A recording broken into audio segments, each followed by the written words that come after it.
true joke. I mean, it's not true, but I had read in the paper that Caitlyn Jenner was contemplating posing nude in an upcoming issue of Sports Illustrated. And I know it's not politically correct to say these things, so I just figured, fuck it, I'll say it for everybody else. Yuck. Oh, sometimes I just want to read some stats. I don't know why you're gonna cram some man pussy in the middle of the sports page like this. I just didn't think that was the place for it. But I wasn't saying anything like Caitlyn Jenner's a bad person. I'm not mad at her for doing it. Not even mad at Sports Illustrated. If I'm mad at somebody, I'm probably just mad at myself. You understand? Because deep down, I know that I am not strong enough to not look at those pictures.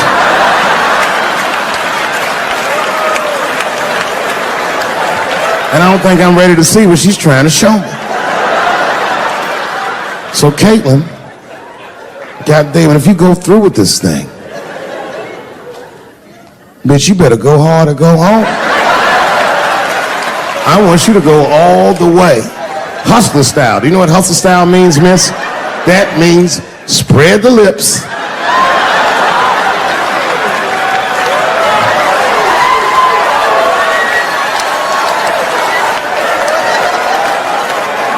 I hope she spreads her lips and there's an itty bitty dick inside. Ah! The show is behind the curtains.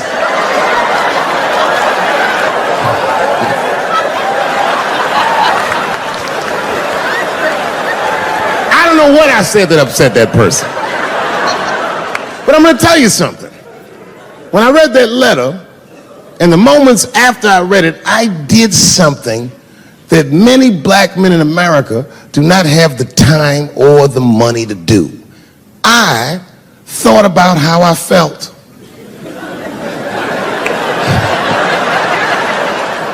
I asked myself a very basic question that I don't think I ever directly contemplated. I said, man, Dave, if you're writing all these jokes, do you have a problem with transgender people? And the answer is absolutely not. The fuck do you guys think I am? I don't understand all the choices that people make. But I do understand that life is hard and that those types of choices do not disqualify you from a life with dignity and happiness and safety in it.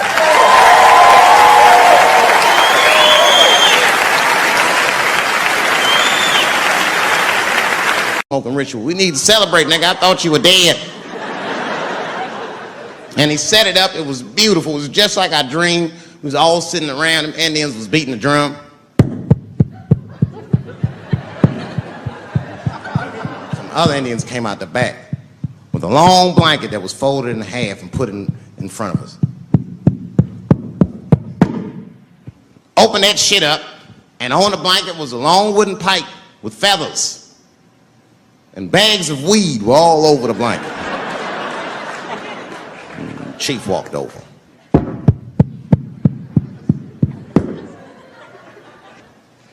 The big ones are 50. The little ones are 25. And these are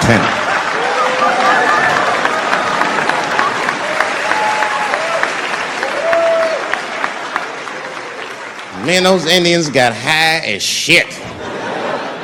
I was baked. I told the chief, he was talking, I cut him off. Time out, chief. Sorry to interrupt.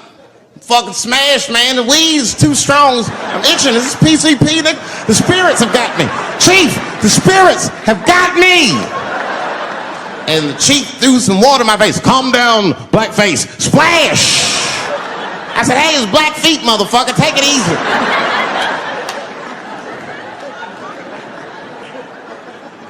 Black feet. You're welcome to stay amongst me and my tribe for the night. Until the spirits leave you. And they gave me my own teepee to sleep in, which sounds nice. I personally felt like it was a little fucked up, you know, because they all had houses, man. It's like, why can't I sleep with y'all in the house and watch TV? Like, I can't be on this grass all night.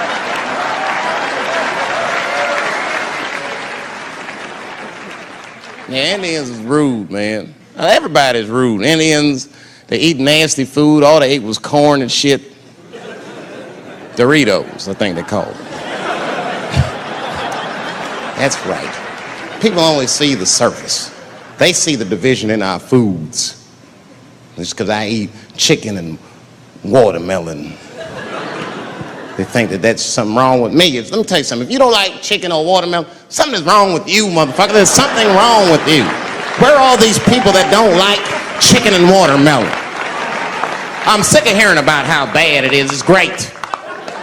I'm waiting for chicken to approach me to do a commercial, nigga. I'll do it for free, chicken. It's the least I can do. They make fun of Latin people for eating, what y'all eat? Beans, rice, corn. Listen, that's not a reason to hate a motherfucker, all right? It's funny, but it's not a reason to hate. The only reason these things are even an issue is because nobody knows what white people eat. You've been very good at keeping that shit a secret amongst yourselves. I study white people. You don't know that. I'm writing a paper on you. Not even for school, nigga, just to do it, just to get, I'm just doing this independent research. I'm spending my money, that's why I'm working so hard. I follow you around grocery stores, they freak out. I just try to peek in the cart, they always say, get away from my cart, nigga, what are you looking at? Chicken and giblets are over there. You must be lost.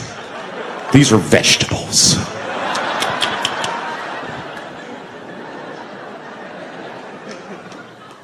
I know what you drink.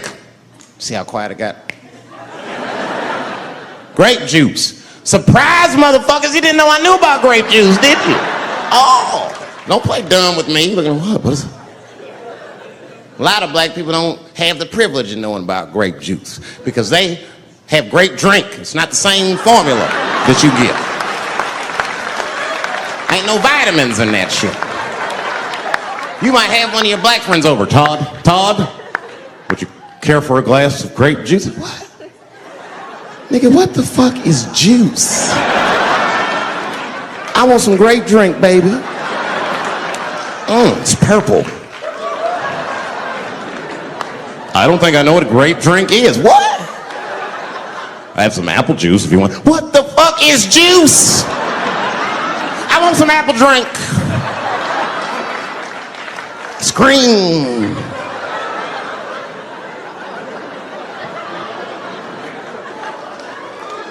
Remember that commercial for Sunny Delight when all the kids run in from outside playing? And they all run to the fridge. All right, I got some purple stuff, some Sunny D. As soon as you say Sunny D, all the kids go, yeah! Watch the black kid in the back. If you ever see that commercial again, look at that black kid. He'd be like, I want that purple stuff. That's drink, nigga, that is drink. They want drink. I want all them vitamins, nigga, I went drink. Sugar, water, purple. That's the ingredient, sugar, water, and of course, purple. It's too fucking much. I got a lot of things to talk about tonight. First of all, I've stopped smoking weed. With black people, you didn't let me finish, motherfuckers, goddamn. I'm sorry, black people, to break the news so publicly, but I can't smoke with you anymore. Every time I smoke weed with my black friends, all you talk about is your trials and tribulations. I'm sick of that shit. I got my own problems. Nigga, that's a waste of weed. I'm smoking weed to run away from my problems, not take on yours. From now on, I smoke weed exclusively with white people. Calm down, motherfuckers. You win by default. You got good weed conversation. All white people talk about when they get high is other times that they got high. I can listen to that shit all night. Dude, remember at Frank's last week? It's fucking smashed, man. And catalogs everything they drink. 2 shots of Jaeger, tequila, 4 bong hits, man, beer, cheeseburger. That shit is great. The only bad part is you cannot pass out around white people. Every time white dudes pass out around each other, they always do some borderline gay shit when the guys are sleeping. Frank fell asleep, so we like stuck a carrot in his ass and put shaving cream on his balls. Like, why, motherfucker? Why would you do that to a friend of yours? He trusted you enough to sleep around you. You gonna put a carrot in his ass? Is that nice? I tell you right now, if I put a carrot in a black dude's ass, a nigga will kill you when he wakes up for some shit like that. That is an automatic death sentence on the street. It's a rap for you. I'm gonna kill that motherfucker. I thought y'all was friends, baby. What happened? I fell asleep at his house, right? We was drinking, and I fell asleep at his house, and while I was sleeping, right? I'm just gonna kill that motherfucker, all right? That's all you need to know. And fuck carrots. But everybody's getting along. I see that shit. I see it all around. Blacks and whites don't fight so much. You know who don't have no beef with anybody is Asian people. I see how y'all be doing. Y'all just lay in the cut. Only people Asian people beef with is other Asian people. Like if you call a Korean guy Chinese, I've done this. They'll flip out. Hey! What make you think I'm Chinese? I am Korean. I look Chinese. Yes, motherfucker, you do look Chinese. That's why I said it. It's an accident. Nigga, to the untrained eye, you all look Chinese to me. It's a mistake. I'm not trying to offend you. Some people say all black people look alike. We don't get bent out of shape.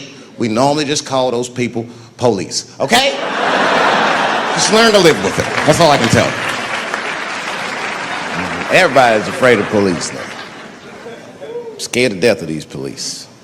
I am, nigga. I got a police scanner. First money I got, this is the first shit I went out, bought me a police scanner. I just listen to these motherfuckers before I go out, just to make sure everything's cool.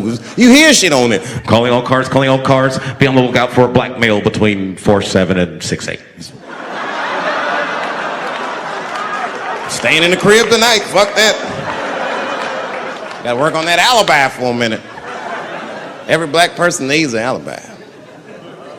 I do them impromptu joints. If I'm by myself and need out, I'll just open up the windows in the apartment, turn all the lights on, start beating off right in the window. Look at me. Hey, everybody, look, it's me, Dave Chappelle. I'm crazy, I'm jerking off. Note the time, motherfuckers. It's 2:35. Look at me, I'm jerking off in the window, 2:35. Comedian Dave Chappelle, it's June 10th. Note the time.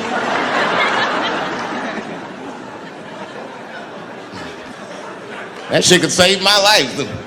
Officer David Chappelle couldn't have done that. I saw him in his window masturbating from 2:35 to 2:37. I'm certain of it. He was standing on a clock and holding a calendar and today's paper. Fuck, I need an alibi. I can't be no celebrity. This shit is just the worst. I'm seeing it. I see why stars are crazy now. These motherfuckers. I went to Disney World with my kids, which is a big deal for me. I don't get to see my kids so much. I do Chappelle show 20 hours a day, sleep for like half an hour, raise my kids for 10, 20 minutes, and I go back to work. Now, this particular day, I got to hook up with the kids. We went to Disney World. Everybody at the park, fucking everybody. Hey, I'm Rick James, bitch. Hey, I'm Rick James, bitch. It's like, hey, man, hey. You mind not calling me a bitch in front of my kids? Time out, motherfucker. We take a day off.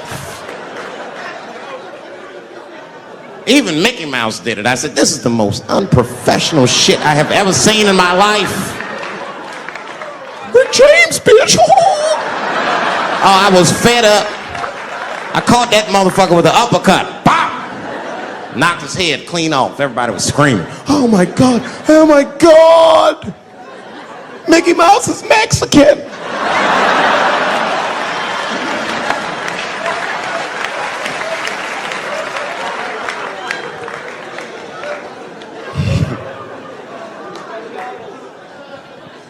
I had a terrible time in Disney World.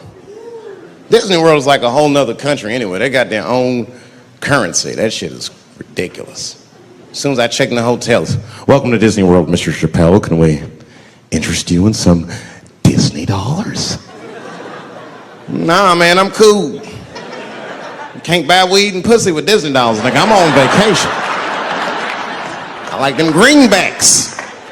I like them greenbacks. You know what I'm saying? It's the kind of money people spend. People is very particular about that. I saw that. That was one of the main stories from the war. Was the first big thing we did was they said, now that Iraq has been liberated, we have managed to take Saddam Hussein's face off of the money. And I'm not gonna lie, when that press conference came off, I was like choked up. I was actually proud to be an American because that is a very subtle psychological nuance of oppression to have a dictator on your money. And it's thoughtful to be able to take that motherfucker off for the goodwill of another person, right? But then I thought, well, if you could do that for Iraq, what about our money, man? Our money looked like baseball cards with slave owners on it. George Washington is the worst of the worst. Yes, I said it.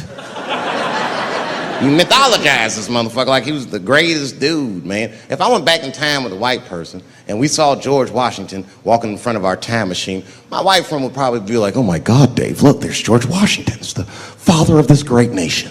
I'm gonna go shake his hand. I'd be on the other side like, run, nigga, George Washington. And we'd both be right. You like him because he wrote the Declaration of Independence and all that shit. We hold these truths to be self-evident. All men are created equal. Go get me a sandwich, nigger, or I'll kill you. Liberty, justice for all. Am I wrong? Am I wrong? Wait a minute, did he not own slaves? Didn't he own slaves? That's all I'm saying. I almost protested the war in the beginning. Almost. Until I saw what happened to them Dixie chicks. I said, fuck that. If they'll do that to 3 white women, they will tear my black ass to pieces. I don't want to hear that shit. Yeah, man, they would. But I'm like, for real, why you care so much what the Dixie chicks say? It's not like they political scientists or nothing. They just bitches that can sing good. You know what I mean? Stop worshiping celebrities so much. Just don't listen, don't pay attention. Why people listen to me? I'll say anything, nigga. I've done commercials for Coke and Pepsi. I don't give a fuck what comes out of my mouth. I just say what it takes. Whatever it takes, that's what I'm saying.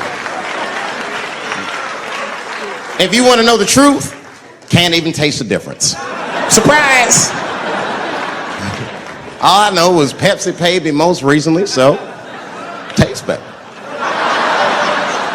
It's pretty much how the game goes.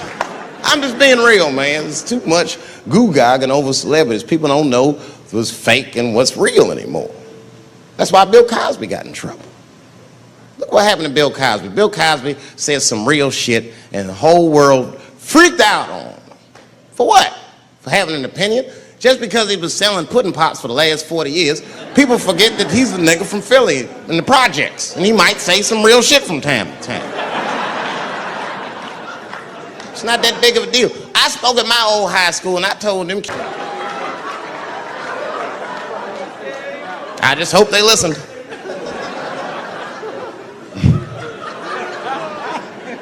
This shit is ridiculous. People worship television. They worship this shit. You know, like if you watch a movie, right? Say you're watching a movie and one character says to another character, say, hey, what's your number, man? What's the other character always say?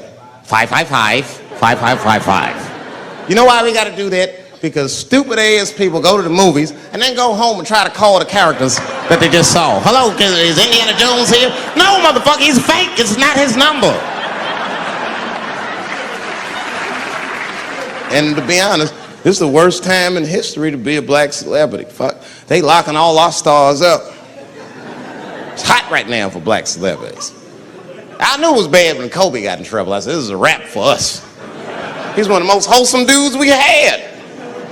They locked him up and everything. And Kobe kept it together. Thank God he held his game together, because if he was cracking under pressure and getting like 6 points a game, the whole LA would have been like, that nigger is guilty. Kobe was playing his ass off. He was playing like his freedom depended on that shit. You see this motherfucker in them games, this nigga's trying to beat that case on the court.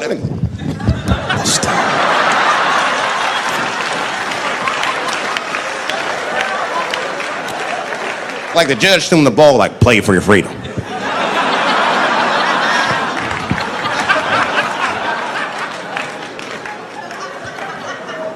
If I could talk to Kobe, I'd be like, just relax, you'll be fine, man. Because the public is still giving Kobe the benefit of the doubt. He's one of the few black celebrities that get that.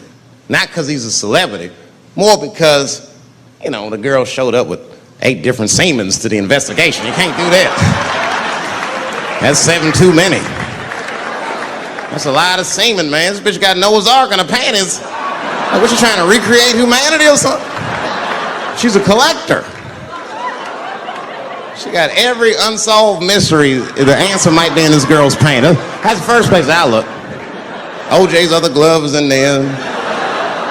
Bigfoot's footprint. 3 CSI reruns is in that motherfucker. We got the most diabolical draws ever. Fuck being a celebrity. This is not the time to be a black star. They locking all our stars up.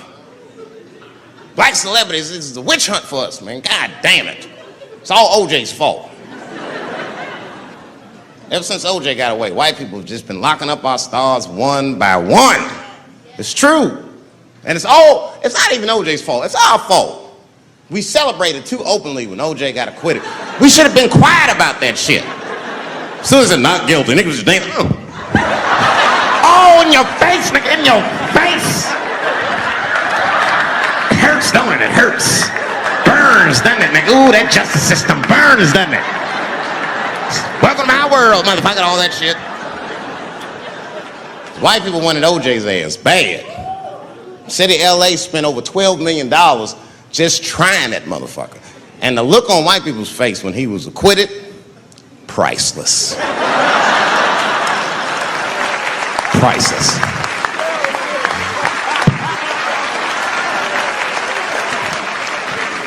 And that's why I don't trip off of being a celebrity. I don't like it. I don't trust it. There's 1 minute they all love you, and the next thing you know, you're in front of that courthouse dancing on top of a car just trying to figure out what the fuck happened to you.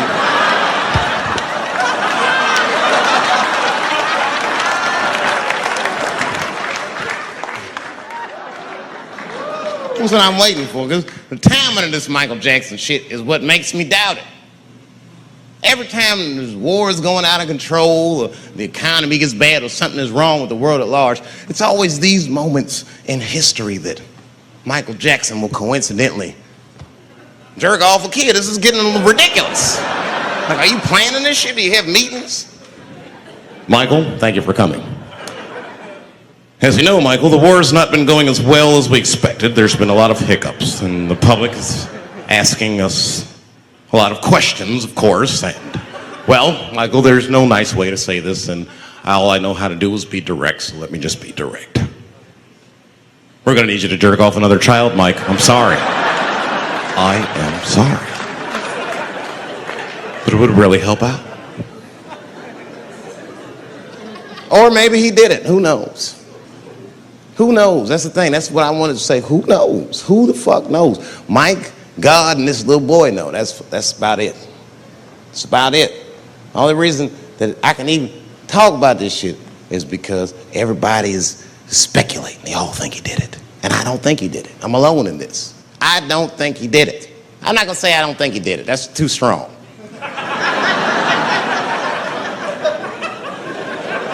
Let me just say I am reserving judgment until all the facts come out. But so far from what I heard, I mean, the kid said he was dying of cancer. He was in Make-A-Wish Foundation. He claims he had 2 weeks to live, and it was his dying wish to meet Michael Jackson. Come on, man, give me a fucking break. This kid is 10 years old. He don't remember Thriller. The fuck you want to meet Michael Jackson for, honestly?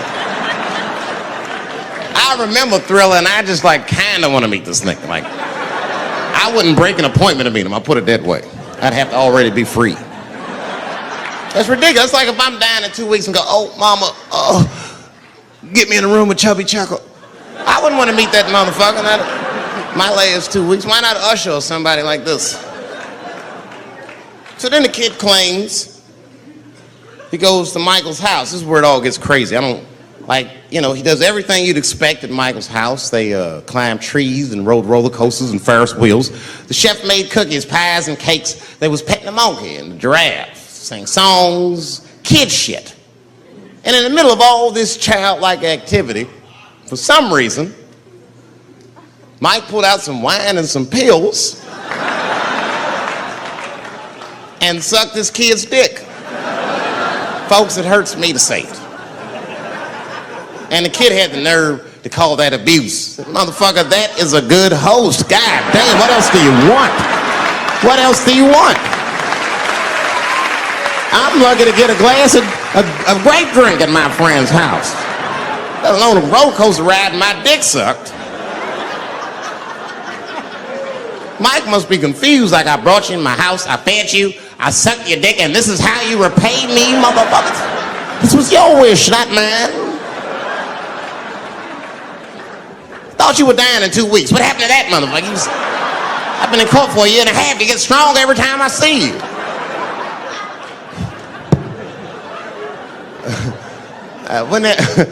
This is fucked up. I shouldn't even say this fuck. Wouldn't it be some ironic shit if they found out through this case that the cure for cancer was Michael Jackson sucking your dick somehow? Like if Mike had powers like Green Mile and all the kids like, please, Mike, suck our dicks. Never again. He didn't appreciate it. Can we at least study your saliva? Please, Mike.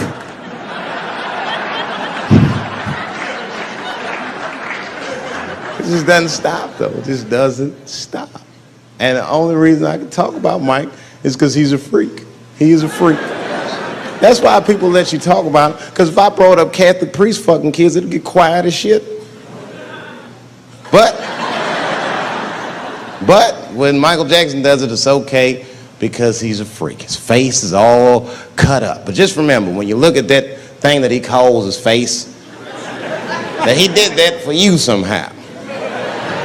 Somehow he thought you might, maybe it'll help. Maybe people will like me more if I turn my... This is way more diverse than the last Chicago crowd I played. I even see some Chinese in the house. Ni hao. I was just in China, ladies and gentlemen. Had a wonderful time with the Chinese. I recommend everybody who gets a chance, go to China. I'm moving there. I'm not joking. I bought a house in China. $450,000 US. I got an 18-room house. Made entirely out of Legos. I got all the parts at a communist toy store called Toys Are All of Us. I love you! I love you too.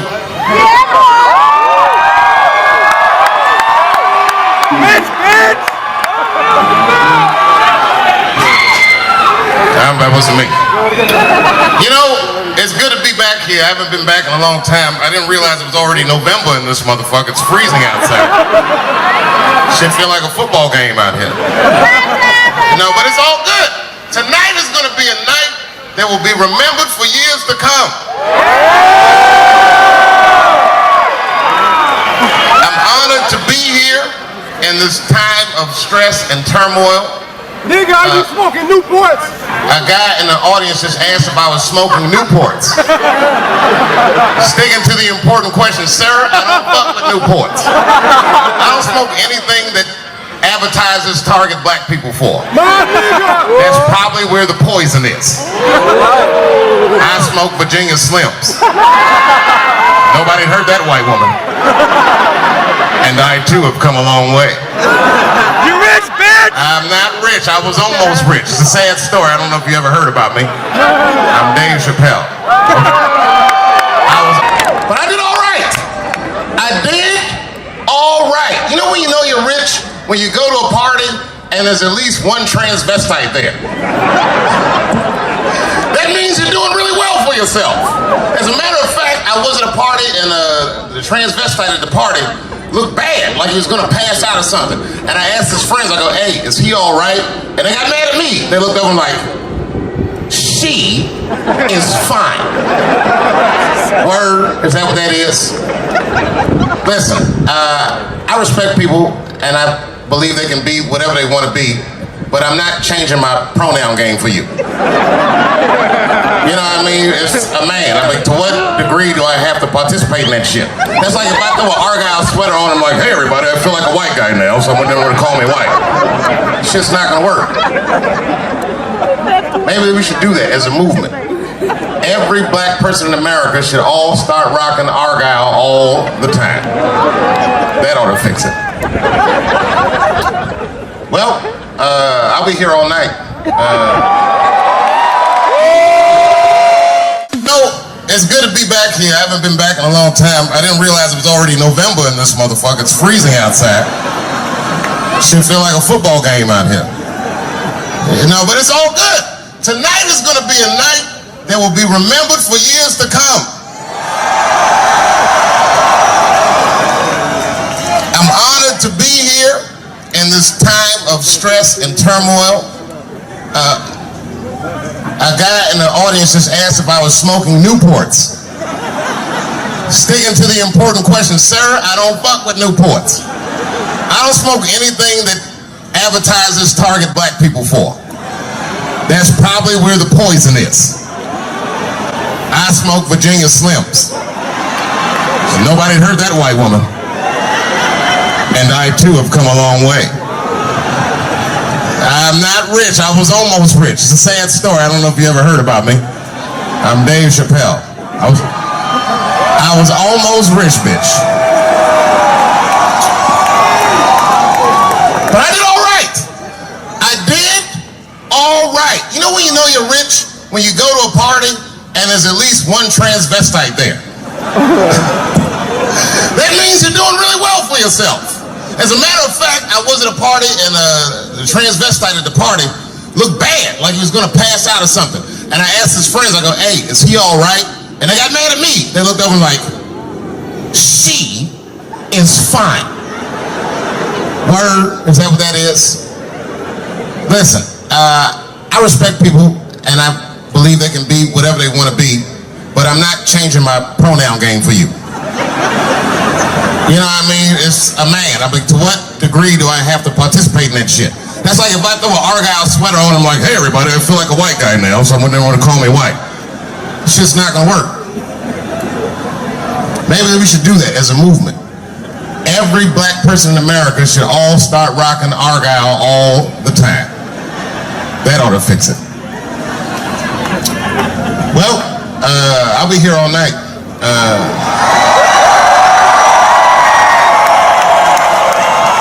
Make some noise for the Common Foundation. They put together an extraordinary event. And make some noise for yourself because this feels like a very loving environment. If I had everyone's number, I'd send you all a dick pic. That's how good I feel in here. You better have that big iPhone though. iPhone Maxi, that's what you need. Huge penis, I do. It'll be online soon. Let's get this on. I'm gonna get a Twitter page for my dick. Millions of followers, just post things that it's up to. Thank you. Thank you very much.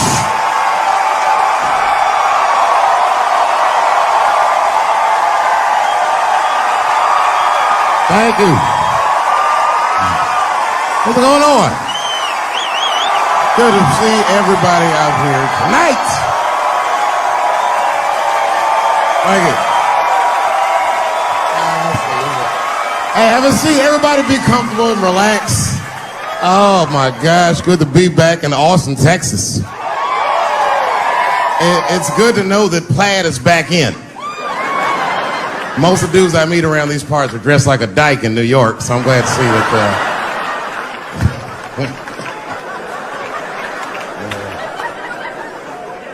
Man, fucking Texas, this place is pretty good. Pretty damn good. You know, I was in Santa Fe the other night and a motherfucker threw a banana peel at me. Yeah, that didn't feel so good. Of course, it was a white person. Not to indict the whites, I'm just saying. And then not only did he throw a banana peel at me, but it was premeditated. You can tell. You could tell the peel was too brown, you know what I mean? It was like, you didn't eat that banana recently, motherfucker. You had that shit waiting on me. And the whole crowd was white, so it just got instantly creepy, and everyone looked like they were looking at 12 Years a Slave or something. They were always like,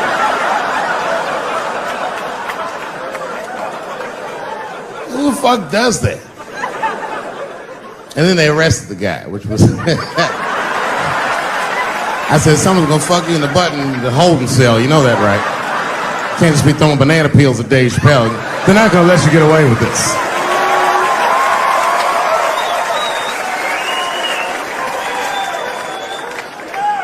And the press called me up like, do you have a statement? A statement? For a fucking banana peel? No! I don't have anything to say. This guy was like fucking famous for throwing a banana peel at me. 20 years from now, he's gonna be tucking his kids in the bed and the kid gonna be like, Daddy, tell him about the day that you threw that banana peel at that nigger in Santa Fe. Boy, I'll tell you what, that black motherfucker saw his name up on the marquee about a week before. I said, man, if I could just get close enough to meet him, throw a banana on that nigger and show him how. Fucking banana gate. I didn't even want to press charges. You know, this has happened to me before. No, sir, it's not a banana. I live in Ohio, right? So this is like a few winters ago. Oh, I didn't know you would ever clap for that. Well, all right. That's the first time that shit's ever happened. Ohio!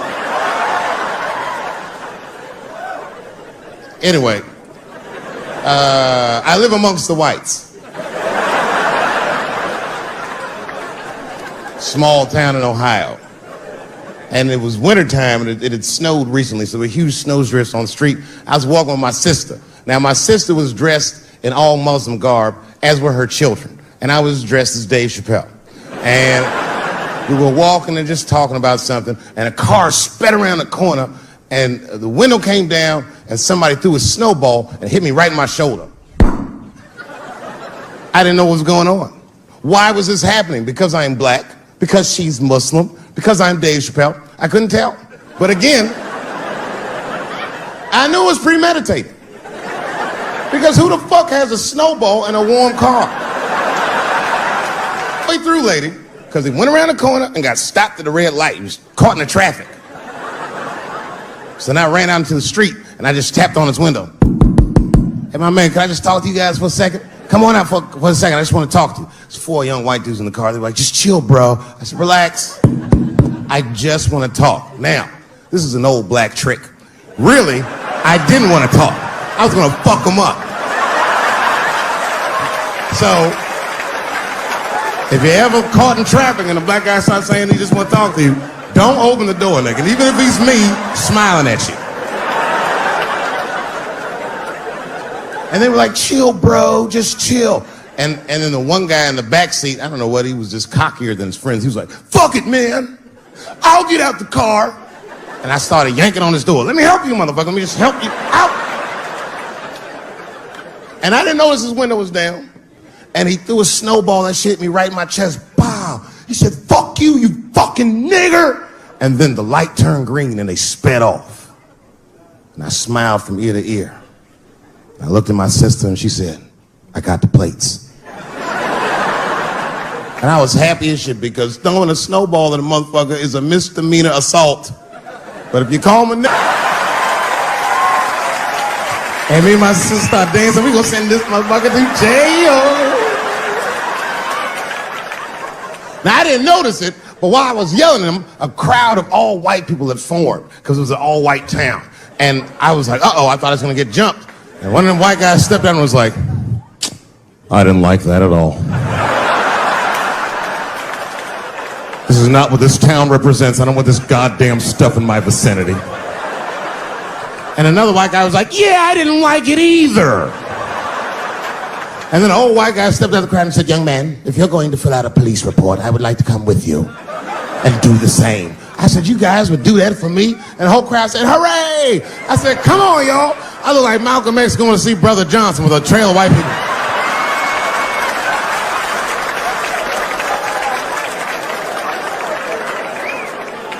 Unreal. Hour later, we was all just sitting in the police station, and the police came in. They're like, "Well, Mr. Chappelle, 16 identical police reports. We ran the tags. 2 young men that had their mother's car. We have all 4 suspects in holding. Their mother is here. It's up to you. Whatever you want to do. If you want to press charges, we'll move forward." Sorry about that, officer. I'm a little flustered. I've never been in a position where I could decide the fate of white children before, but it's weighing heavy on me, sir. And I really can't decide. And I saw a lady pacing back and forth in the hallway, and I said, "Is that?" He goes, "Yes, that's their mother." "Well, can I speak to her before I make a decision?" And when the mom came in, she saw it was me. She busted out crying. "Oh, God, oh, no, I don't want him to go to jail.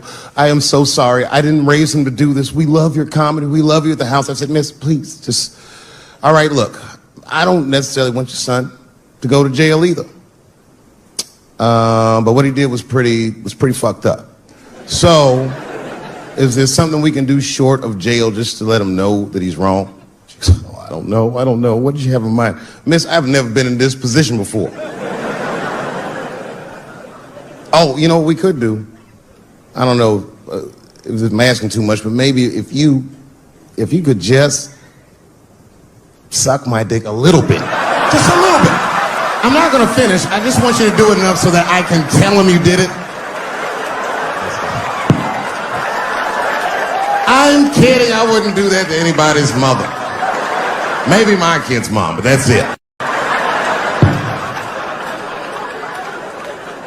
Ebola was in Texas. Ebola made a visit. Killed that man in Dallas. 5 days that man melted to death. What happened to the brother in Dallas? Where was the secret serum is what we all said. I remember in the beginning of Ebola, there were 2 American doctors that got sick in Africa. They flew them in a private jet straight to Atlanta to the CDC. I didn't even know CDC saw patients. There it was said they administered what the New York Times called a secret serum. I don't know what's in it. It's just like Colonel Sanders' recipe. But both of these motherfuckers survived. These doctors, thank God, are healthy. They are out there somewhere tonight at Whole Foods, touching vegetables, walking around. Everything's okay. "Hey, Frank, how are you?" "Oh, you didn't hear? I had Ebola last week, but I'm doing all right now. I was bleeding out of my eyes and anus, so I got concerned, but I'm okay." What happened to the brother in Dallas? They just rubbed some Vicks on that nigga.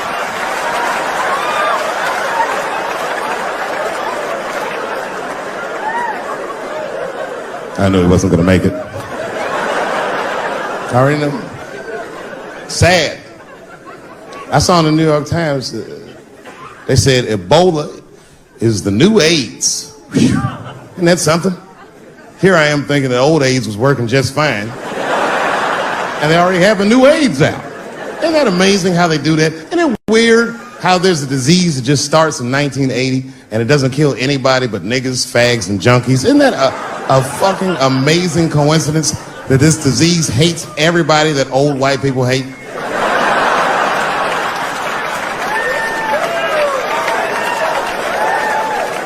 I think either God is white or the government hid that shit in disco balls. Only fun people get AIDS. Last month on the front of the New York Times, the measles was a headline. I had to check the date of the paper. I was like, measles? What is this, 1850? What the fuck is this? Why is measles in the news? Turns out they were trying to decide if mandatory vaccinations for children is the way we all want to go. Any thoughts? I'm sorry, ladies and gentlemen. I don't know. I don't know about this one. First of all, black people generally don't trust doctors. After the Tuskegee experiments and all that shit. More importantly, don't forget Michael Jackson was killed by a doctor.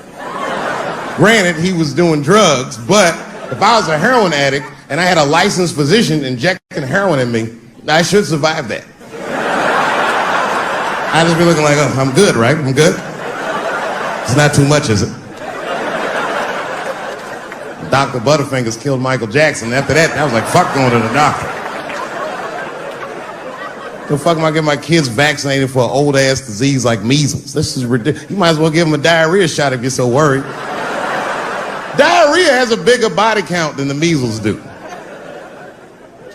You know, diarrhea is funny today, but 100 years ago, if your ass had diarrhea, you were a goner. There was like a 0 chance of survival. You get that first squirt, uh-oh. Better start getting my affairs in order. But I don't have much time. It's diarrhea. It's very serious. You just watch your buddy slowly die in a pool of his own shit. I give up diarrhea. Nowadays, your buddy will just be like, oh, well, you got diarrhea? Just eat a banana, nigga, drink some water, let's get to the club. Still make last call. Tough time for the blacks.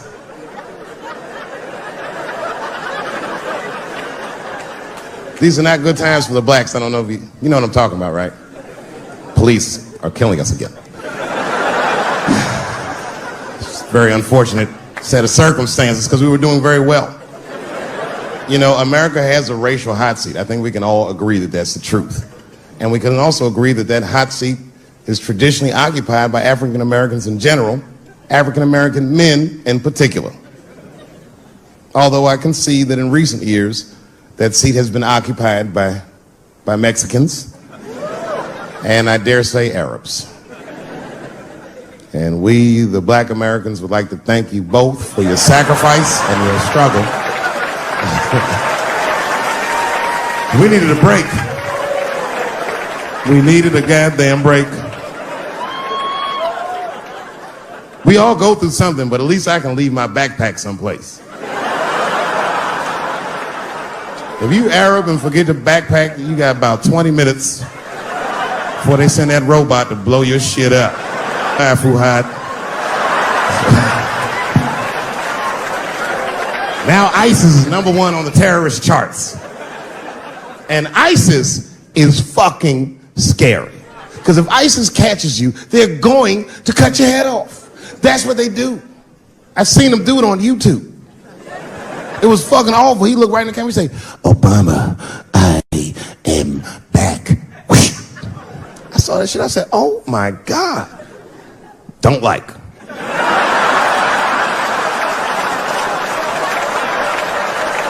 How's this guy cutting people's heads off on YouTube? I can't even post a dick pic, and this motherfucker is decapitating people.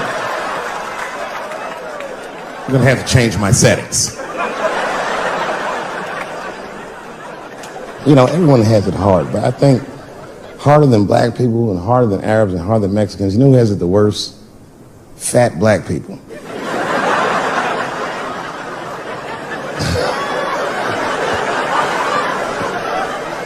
It's hard for white people to understand, but that's what I'm saying is very true. Fat black people have a really rough road because all manner of things kill white people, but you know what kills more black people than anything, more than police and terrorism? Salt, nigga, regular. Here, white people are getting Ebola cures and shit, and meanwhile, I'm dying from fucking the flavoring.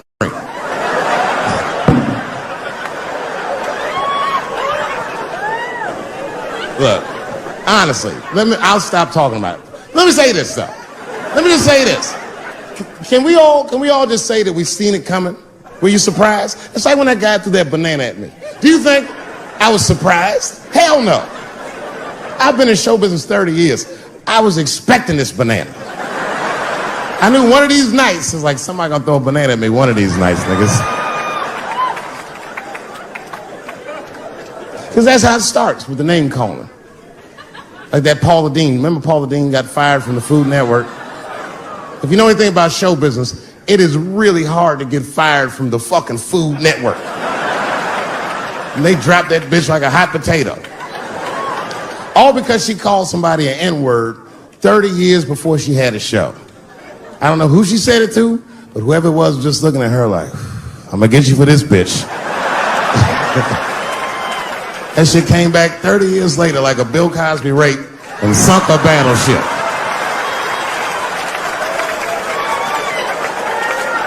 And every black person was mad, but we weren't like that mad. I was just like, well, how's this bitch gonna call me a nigga when she taught me how to fry chicken? That's not fair.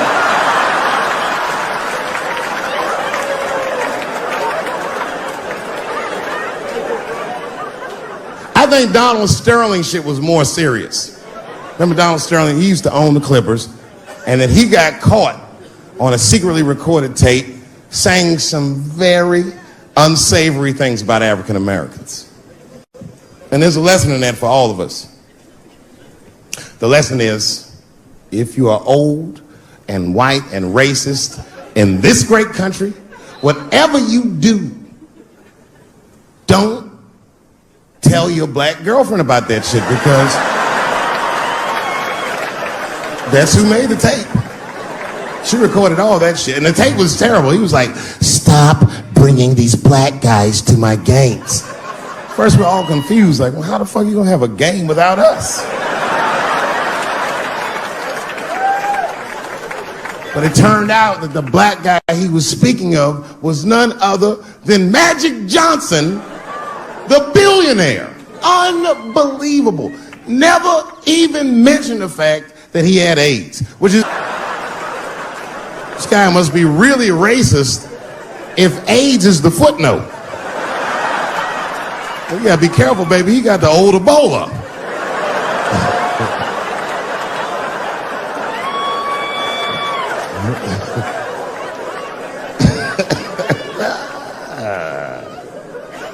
You can say what you want about that girl, but I'm gonna tell you right now, she is a goddamned hero. Because you might have thought these things were happening before, but now you can see it all in front of you without a shadow of a doubt. That shit actually went down. She sucked that old guy's dick. She really took one for the team on that one. That's really gross. This dick is like 80 years old. It's like tasting history. Like 5 wars on it, civil rights movement, Great Depression. This guy's been fucking from 40 years before Bill Cosby's first rape. This is a very old man. A very old penis. But all that shit is still, it's just name calling.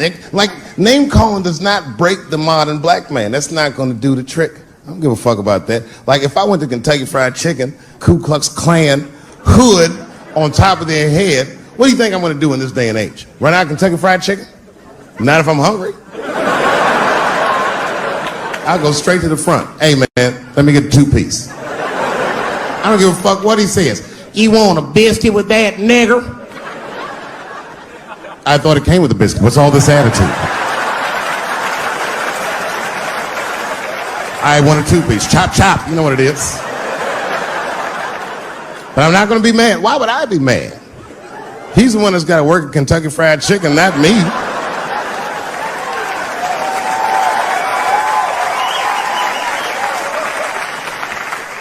Well, how about this? What if I lived in Austin and I had a white girlfriend? It's possible in Austin. As a matter of fact, some people say it's necessary, but that's not the point. And me and my white girlfriend at home one night, and we're just doing what lovers do. Maybe she's butt naked and she's down on one knee giving me a hand job. I love a good hand job. And she's really jerking me off. You know, getting her obliques nice and tight. I got a huge dick, so she's like, And I'm like, wow, this really feels wonderful. I think I'm gonna come, nigger. I know, that's a tough one. But what do you think I'm gonna do? Hey!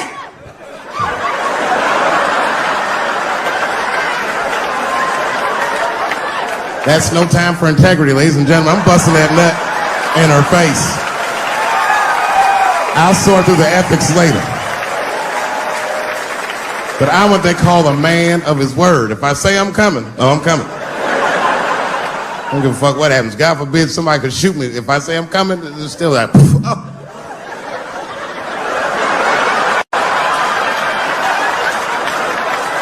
Doesn't mean I like getting shot.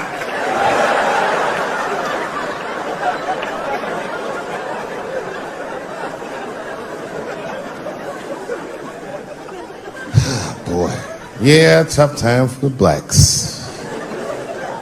I'm not gonna say nothing about the police. I'll leave that for Chris Rock.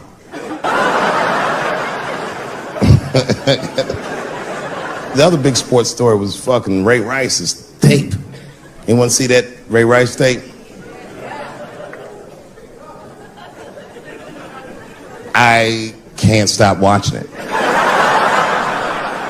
It's fucking awful. It's the most violent thing I've seen happen to a woman that was shot in color. Really fucking bad. Like, if I could have froze time at that moment and gave Ray Rice some advice, I don't think there's any way possible I'd be like, you should punch her in the face. It's a fucking terrible idea. At the same time, I also believe she shouldn't have rushed him. What the fuck was he like? Yo, you can't beat him. It's don't rush a motherfucker that's trained to stiff arm people in the clutch. He's gonna get the upper hand.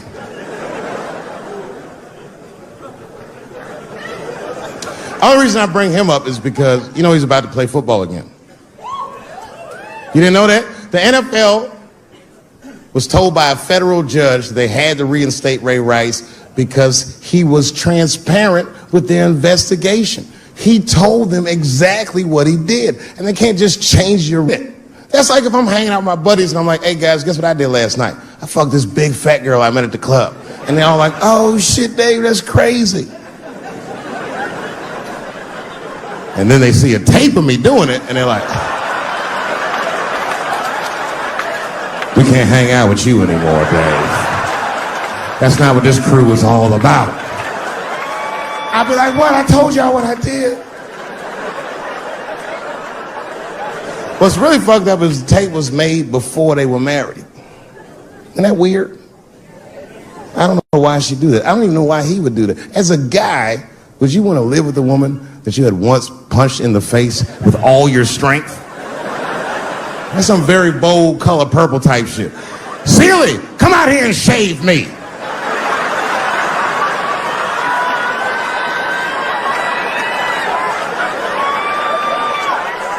You out of your fucking mind?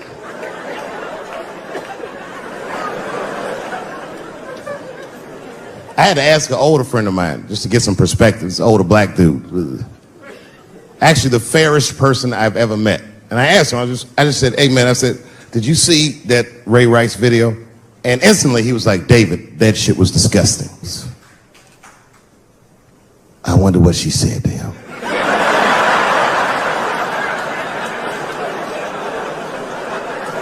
I don't think that matters. I think the idea is you're not supposed to punch her in the face. My wife says terrible shit to me. My wife once called me a pussy in front of dinner guests. I know, I started to get mad, but then I was like, fuck it, she's probably right. I am a pussy, I admit it. I'm soft and warm and persuasive like a real pussy. Right. And then I told her, I said, and if you don't take care of me properly, I might stink like your pussy. Oh, we fight dirty at the Chappelle household. It's not a big deal. No. If you want to get to the bottom of a matter of the heart, what you're supposed to do is ask a woman. Now, actually, there's two women that I know. They're both college professors in this little area I live in. And I meet them twice a week at Starbucks for coffee. Talk about important shit. And I asked the girls, who's Ray Rice? After he punched her in the face with all his strength. And one of my girlfriends said, David, you need to wake the fuck up. She's staying for the money. Well, now, wait a minute, because my other girlfriend was like, I disagree. I think that she actually loves him. And I said, wait a minute, ladies, you know what? I think that you're both right. And what I was doing when I said that was preserving the possibility of a threesome with these bitches. I've been chipping away at this pussy one cup of coffee at a time for like 4 years. I was gonna throw all that hard work away over some Ray Rice shit. I don't care that much.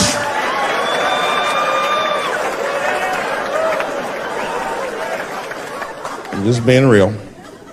It's fucked up, man. It's a tough time for the blacks. I love you too. And then here comes the banana peel. I'm waiting on it any second. You know that's how it starts. I saw in the paper today that the guy that threw the banana at me got arrested again because he threw a banana at another motherfucker in a bar in Santa Fe. Look it up online after the show. He actually did that. And that guy was black too. You know what a guy said he did it at night? He said, I did it because Dave Chappelle is racist. So, nigga, that's not the best way to handle that if I am racist. What if Martin Luther King just went around throwing tuna casserole on white people? Would that work? Huh? I seen your girl bubbling. She's drunk as hell, buddy. Listen, sir, I don't know what she's saying, but just take my advice. Get some water in her, or you're going to have some dry pussy when you get home.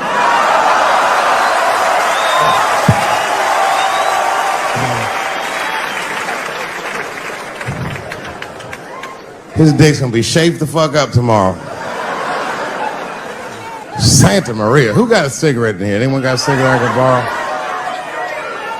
Yeah, you fella. Yeah, please. Well, let me see this. This is a Marlboro menthol. This could have been anybody. If it was a Newport, I'd be like a black dude threw that up. But a Marlboro menthol, that's one of them riddles.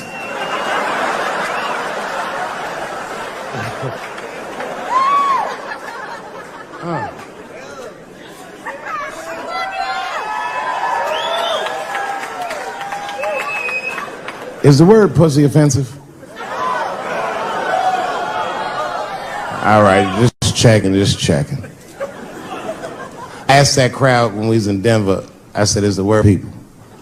One was a woman in the front. She's older than me, maybe around my age.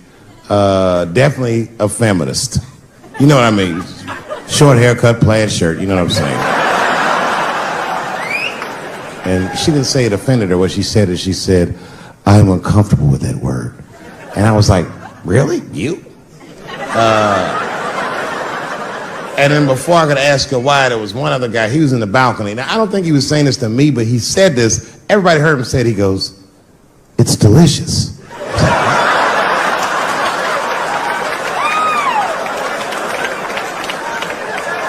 I don't think I've ever heard pussy called delicious before in my life.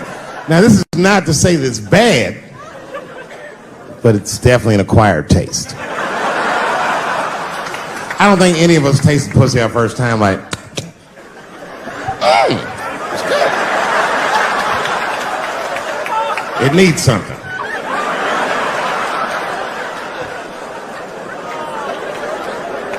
You know, it's illegal for a gynecologist to say the word pussy.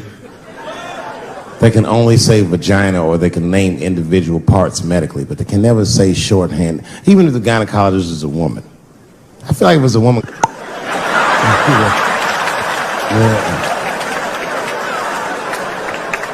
I don't think men should be allowed to be gynecologists. That shit is a conflict of interest. Even when my wife was pregnant, we used to go to the gynecologist. And he'd put her legs up in that stirrup like this. He'd be like, all right, Miss Chappelle, just try to relax. I push her back up, motherfucker, I got this. Just tell me what to look for.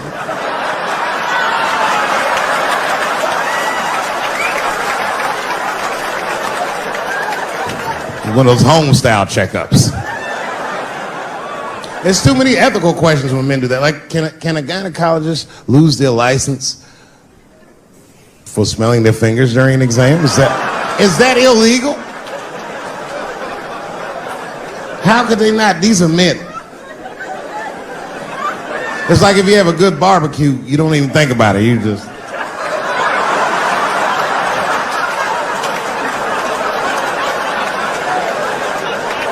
The word pussy is only offensive if you're older. People my age and younger, I don't think we dance to that shit. That song come on the radio, say, I beat the pussy up. That's not a song.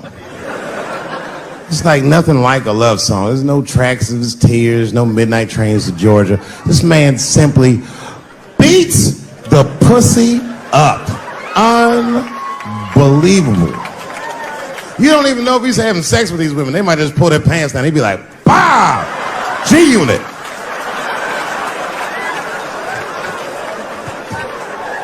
Like you'll be watching HBO. "Hi, I'm Larry Merchant, standing here ringside with the pussy after a devastating bout with 50 Cent. Pussy, come over here and let me talk to you for a second. My God, you look terrible. Your lips seem to be swollen. You're bleeding a little bit. Tell me, pussy, what happened inside of that ring with 50? I don't know, Larry. I felt really good in the first round. I was ready to fight.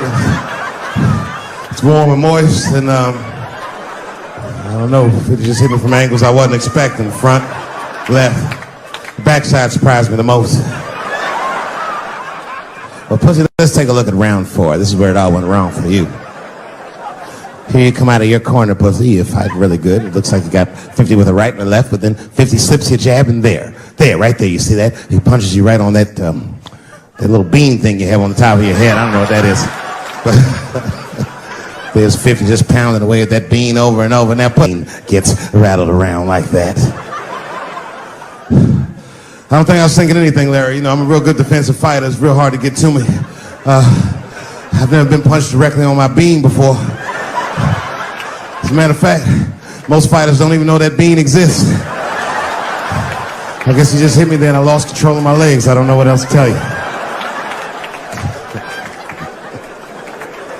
I like when Lil Wayne talks about pussy. Lil Wayne used to have that song. He'd say, "I got a bitch that plays the movies in my jacuzzi."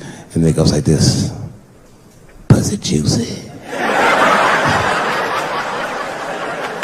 That shit always makes me laugh, because no guy says that, you know? I mean, only Lil Wayne would say some shit like that. If he was fucking a girl, she's like, "Is this pussy good?" You're not gonna be like, "It's juicy. It's good." The pussy was juicy. That's why I'm not Lil Wayne, because if I was in a hot tub with a girl and I could tell that the pussy was juicy while I was in the hot tub, I'd probably get out of the tub. I'm a germaphobe. I just picture Lil Wayne like, "What is this strange oil floating in my hot tub water juice?" That shit was so funny to me, I must have wrote like no less than 40 jokes with the punchline "pussy juice." And all of them work to some degree 100% of the time. I'll do one more just so you believe me, okay? All right. And this next piece, it's a special episode of CSI. For some reason, Lil Wayne is guest starring as the lead detective, okay? That's the setup. Are you ready? Here it goes. Has anyone else been on this crime scene? No. It's very strange. This place is virtually undisturbed. No forced entry. No sign of a struggle. Shine your flashlight right here. I just slipped on something. What is this? What is this? It glistens in the light. Smooth to the touch. You know who I feel real bad for is Indians. Everybody feels bad for Indians. They get dogged openly because everybody thinks they're dead. These motherfuckers are not all dead, all right? With my own eyes, I've seen a gathering of 1,500 Native Americans. They were all gathered in one place. The place is called Walmart in New Mexico. There's Indians everywhere. I'd never seen Indians before. I wasn't even sure if they were Indians. It's fucked up, but I asked one of them. It's not nice, but I seen him in the sports section looking at bows and arrows. I had to say something. Excuse me. I don't mean to be rude. Are you an Indian? And he was cool. Yes. Yes, I'm Indian. Still didn't believe him. I had to test him to be sure. This is fucked up. But I had a gum wrapper in my pocket, so I balled that shit up and I threw it on the floor. And a single tear came out his eye. I said, "Oh shit." I had so many questions. So what tribe are you from? I am a Navajo. I said, word. I studied you in social studies. You're a hunter-gatherer, correct? He said, I guess so. That's what you wish to call it. I said, why? What do you call it? He said, I am an alcoholic.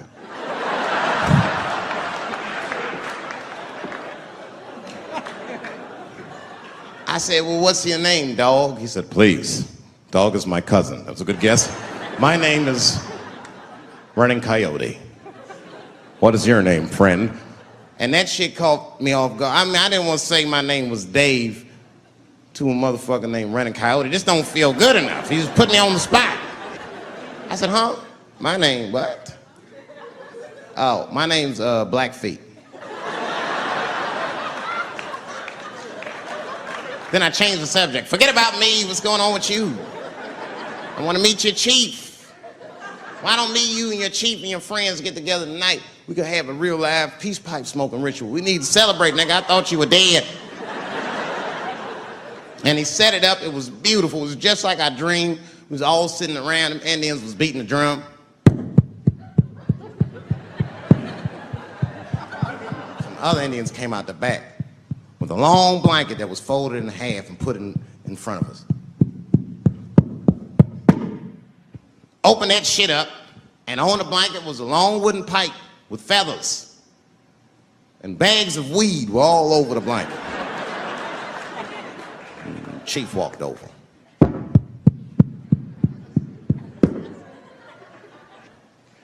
The big ones are 50. The little ones are 25.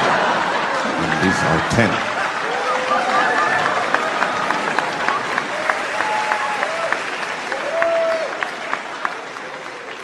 Me and those Indians got high as shit.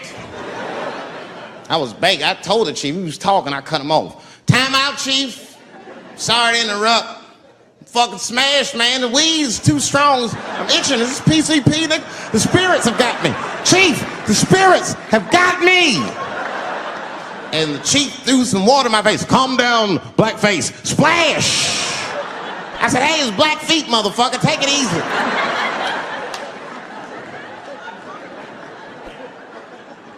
Blackfeet, you're welcome to stay amongst me and my tribe for the night until the spirits leave you. And they gave me my own teepee to sleep in, which sounds nice. I personally felt like it was a little fucked up, you know, because they all had houses, man. It's like, why can't I sleep with y'all in the house and watch TV? Like, I can't be on this grass all night.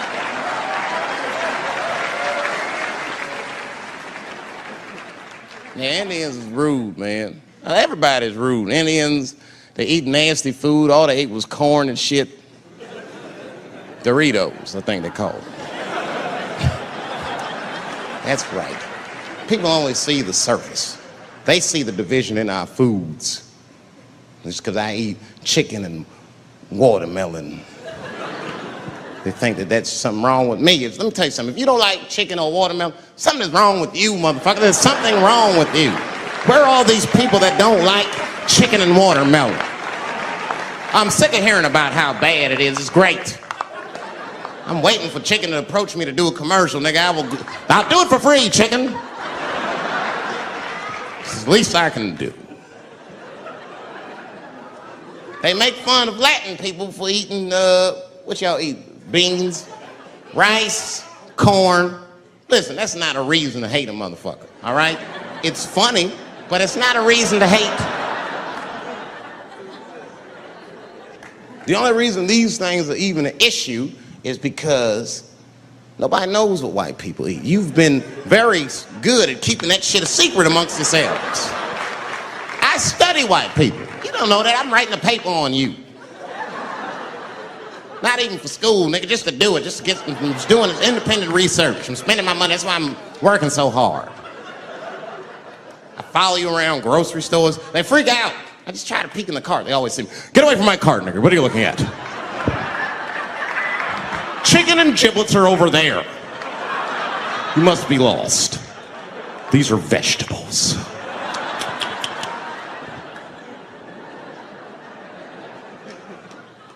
I know what you drink. See how quiet I got? Grape juice. Surprise, motherfuckers, you didn't know I knew about grape juice, did you? Oh, don't play dumb with me. Looking, what is it? A lot of black people don't have the privilege of knowing about grape juice because they have grape drink. It's not the same formula that you get. Ain't no vitamins in that shit. You might have one of your black friends over. Todd, would you care for a glass of grape juice? What? Nigga, what the fuck is juice? I want some grape drink, baby. It's purple. I don't think I know what a grape drink is. What? I have some apple juice if you want. What the fuck is juice? I want some apple drink. Scream.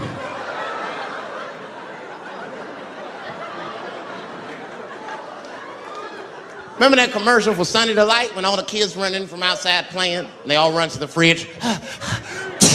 All right, I got some purple stuff, some Sunny D. As soon as you say Sunny D, all the kids go, yeah!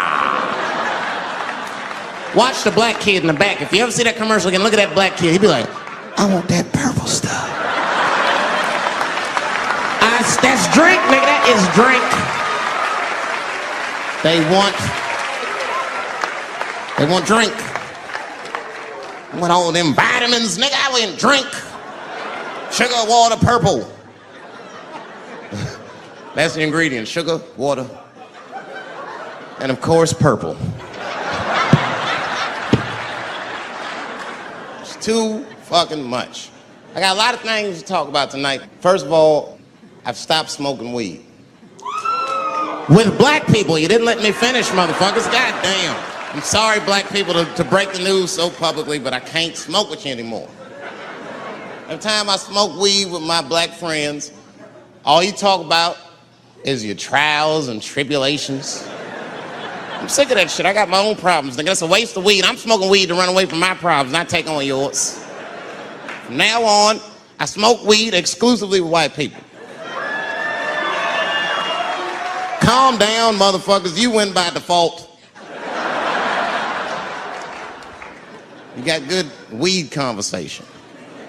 All white people talk about when they get high is other times that they got high.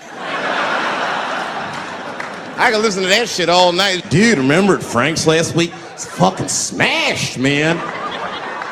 And catalogs everything they drink. 2 shots of Jaeger, tequila, 4 bong hits, man, beer, cheeseburger.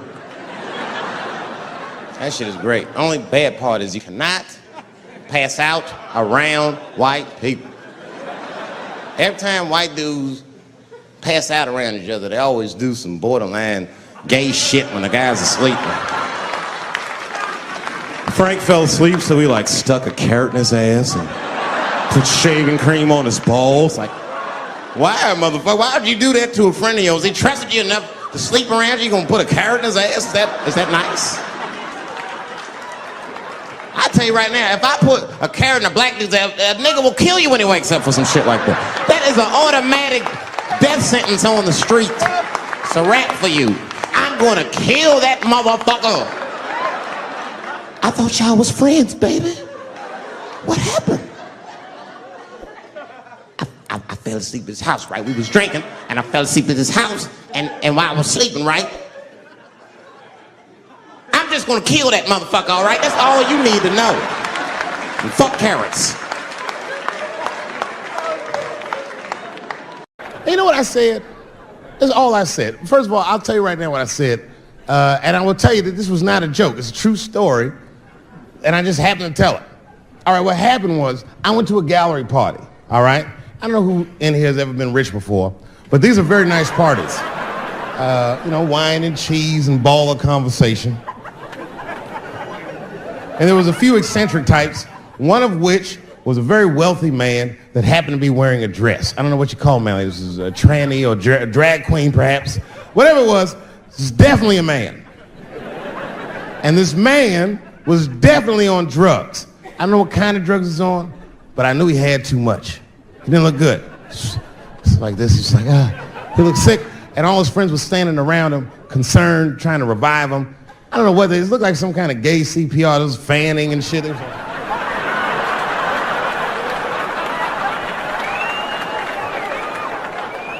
I saw all this from a distance. Now, I should have minded my own business, but I got curious. I was like, oh. And I went over there. All I said, excuse me, gentlemen, is he okay? And then they looked at me like I was evil. She is fine. I said, word? Oh. I'm sorry, I didn't know this is what we were doing. Here's my thing. I would support anybody's right to be whoever they feel like they are inside. I'm your ally in that. However, my question is, to what degree do I have to participate in your self-image? Is it fair that I have to change my whole pronoun game up for this motherfucker? That didn't make sense. Seriously. If I put on an Argyle sweater and I'm like, hey everybody, I feel like a white guy in this sweater and I want some goddamn respect and a bank loan. That's not gonna work. Give a fuck how I feel. Why should I give a fuck how you feel? Nigger is a pronoun. But there was no time for philosophical debate. This was an emergency situation. I said, fine. Sorry, guys. I was just worried because she looks terrible. And she just fell off the bench. Appears that her dick is popping out of her dress. You mind if I call an ambulance, champ? I'd rather not be at a party where a tranny ODs. There's too many questions to answer.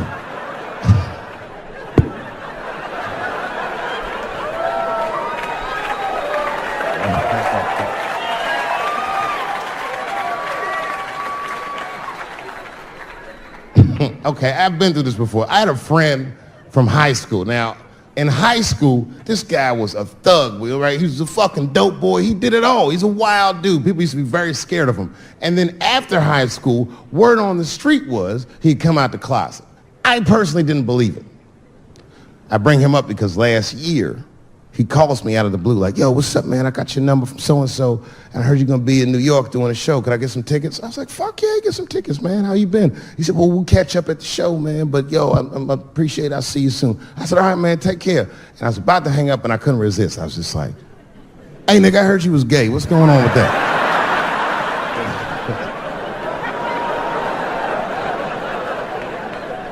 And I wish I didn't ask, because he sounded like he was dying to talk about that shit. And he had a long story about it. And it's not that I didn't care, but I was, I don't like talking on the phone. I was watching TV at the same time. So I just wasn't really paying attention like I should. But I was trying to sound supportive, but I didn't really know what to say. So I was just like mumbling shit throughout this conversation. I was just like, nigga, you gay, man. You just gay.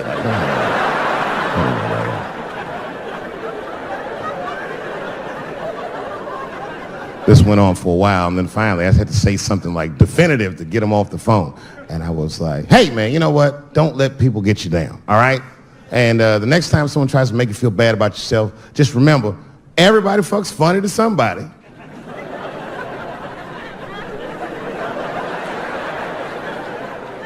He didn't like that shit. He's like, what the fuck does that mean? I said, huh? He said, you saying I fuck funny, motherfucker? I said, no, that's not what I'm saying. I'm saying everybody's different. He said, you ain't say different, nigga. You said funny. What's so fucking funny about the way I fuck? And I said, hey, man, I fuck feet. He said, what? Oh, this is not a joke, ladies and gentlemen. I get women to squeeze their feet together like this, and I fuck them right in that little space in their feet. But you can't build a community behind that shit. There's no flag for us. That shit made him laugh. And the next day, after the show, I saw him backstage. He was like, yo, what's up, man? I'm like, oh, shit, what's going on? And he had his buddy with him. He goes, Dave, I want you to meet Manuel. Manuel's my fiance. We're in New York getting married because it's legal here. I said, well, congratulations, fellas. And Manuel was like, gracias. And he went to go get some drinks. And then my buddy looked at me, he was like, so Dave, what do you think? And I started mumbling again. You gay, nigga, you know, just gay. He said, yeah, I'm a little nervous about getting married, man. It's a big step. I said, yeah, it is. It's a big step. He said, well, you've been married for a while. You got any advice for us? No, I'm married to a woman. Sorry about that. And he corrected me. He said, no, you married the person that you love. So it's essentially the same. I said, you know, man, the problem with that statement is that it makes the assumption that I love her. But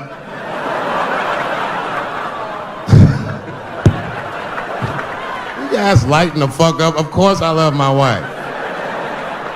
She laughs at this shit. As a matter of fact, she eats and spends this shit. You know what I told him? I told him, I said, you know what you should do, man? First of all, you shouldn't do it. I'm talking about being legally married. It's not that you're gay as much as just legal marriage is a fucking diabolical leverage game in the United States. I'm just being honest. Devoid of religious significance or the idea of love, marriage is nothing but an awful contract that you shouldn't sign. I'm just being real. Because you start out loving each other, and then like 2 years later, you're just building a case against one another for a hypothetical court date that may or may not ever happen. You throw being gay on top of that, that shit is explosive. Like it's that Ray Rice shit. Okay, right after Ray Rice went through all that shit, I was at a party and I met this kid, Michael Samms. You know Michael Samms? Very nice guy. He's the first openly gay NFL player. And Mike's a very nice guy, very brave guy. But when I met him, I couldn't help but thinking, now what's gonna happen when Michael Samms beats his wife up in the elevator? Is that domestic violence or is that just two niggas working shit out in the elevator? You know what I mean?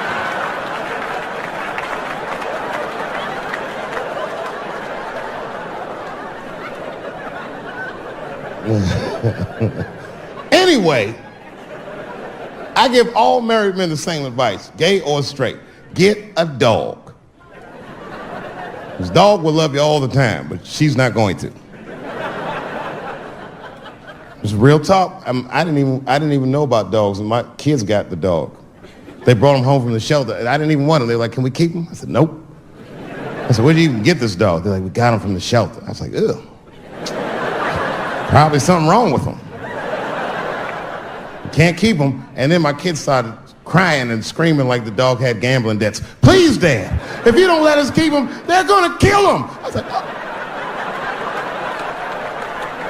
All right, you can keep him. And this dog was a menace. I hated his guts.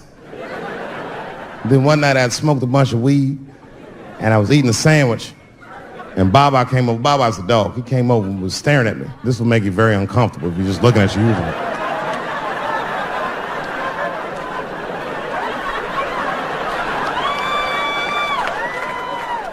I had to give him a piece of my sandwich so he'd go away. And that's how we became friends. Now, if you see me walking down the street with Baba, I ain't got no leash or nothing. He walks right next to me. If I stop, he'll stop. And if I go, he'll go. And all my friends are like, yo, Dave, that shit is dope. How you train Baba to do that shit? I've never trained Baba. Just a messy eater. If I drop food and Baba's not around, all I gotta do is call him. Baba! He's a black dude's dog, so he doesn't come right away. He peeks first to see what's going on.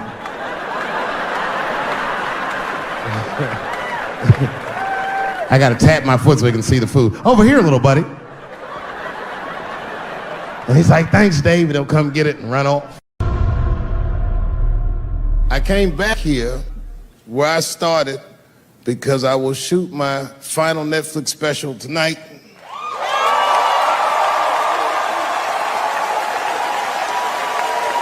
That's right.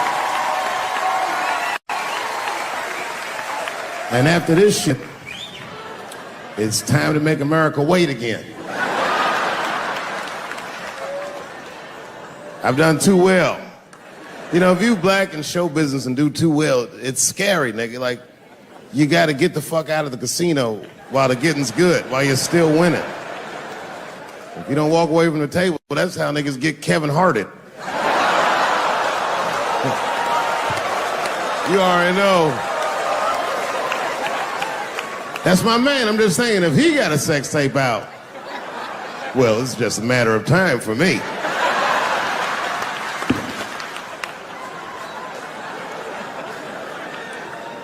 But you know why I be thinking sometimes I want to stop doing comedy? And you know, I don't want to sound like a braggart saying this, but the real reason I want to stop is because I'm too goddamn good at it. I'm not even exaggerating. It's not exciting. Every night before I come out on stage, I'll be backstage like, I'm sure this is gonna go well. And it always does. I'm so good at writing jokes, and this is not even an exaggeration. I actually write jokes backwards. I will write a punchline with no particular setup in mind. I'll just put it on a scrap of paper, and I'll throw that scrap of paper in my fishbowl. I have a fishbowl in my house filled with random punchlines. And every once in a while, I'll shake the bowl, and I'll dig in there and just pull one out and see if I can make that shit work. And I picked one for this special. It's not an easy punchline to pull off. Are you ready? Yeah. Here it goes. The punchline is, so I kicked her in the pussy.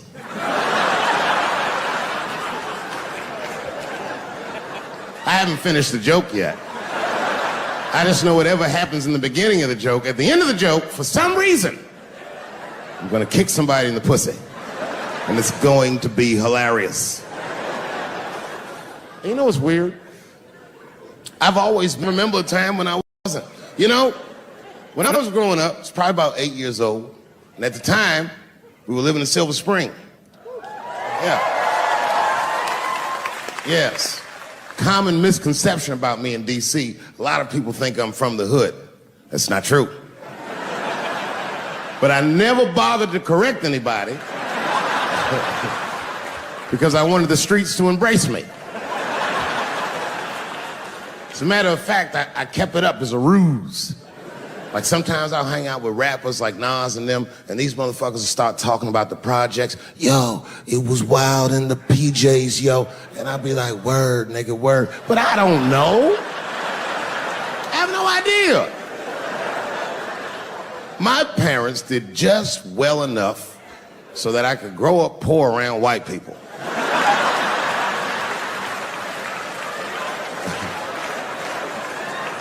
And to be honest, when Nas and them talk about the projects, nigga, I used to get jealous because it sounded fun. Everybody in the projects was poor, and that's fair. But if you were poor in Silver Spring, nigga, it felt like it was only happening to you. I know the pain of that first sleepover at a white friend's house. And you come back home on Sunday and just look at your parents like, y'all need to step your game up. Everything at Timmy's house works. Remember the first time you saw that? In a cold winter, and you'd be at a white friend's house and see the motherfuckers in their living room without their coats on?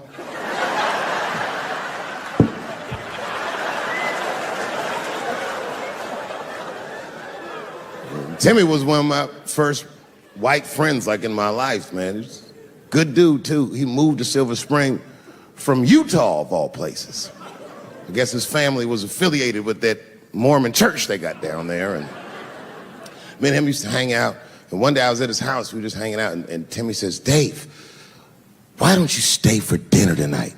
I said, oh, man, I'd love to, but I can't. If I'm not home before dark, my mother will kill me. That was a lie. My mother had several jobs. I hadn't seen her in like 3 or 4 days. At that point in my life, it was my experience that white dinner wasn't delicious.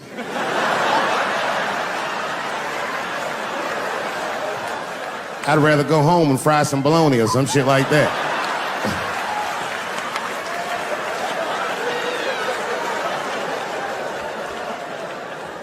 But then old Timmy threw me a curveball I wasn't expecting. He said, it's too bad you can't stay, Dave, because Mom made stovetop stuffing.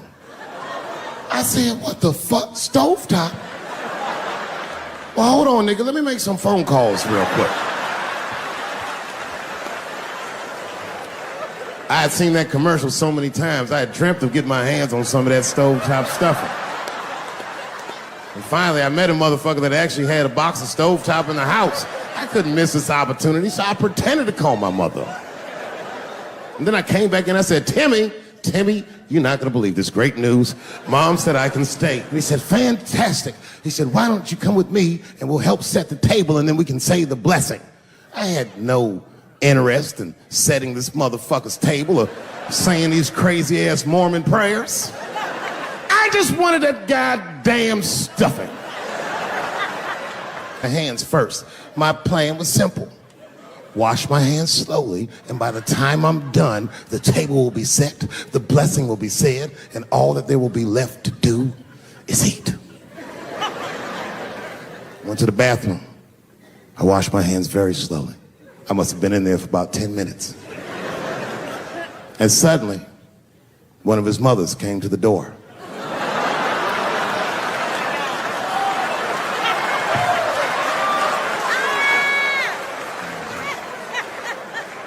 She was like, hi, David, right? I said, yes, ma'am. She said, Timmy tells me that you're planning on staying for dinner. I said, I hope that's not a problem, ma'am. She says, no, it's no problem. In fact, we'd love to have you. It's just that we weren't expecting company. And I'm afraid there's not enough stovetop stuffing for everybody. So I kicked her in the pussy. Bam! Ladies and gentlemen, I told you I'm dope, nigga. I told you what I was gonna say and you still didn't see it coming. And that's why I make the big bucks.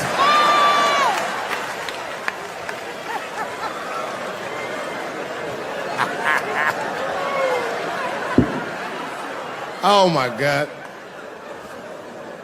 But there's a more important reason that I would stop doing comedy right now. And this reason is the real reason that's been percolating, and it really is the crowd, not you. I'm talking about the crowd on the big stage. It's too hard to entertain a country whose ears are so brittle. Motherfuckers are so sensitive, the whole country is turned into bitch-ass niggas.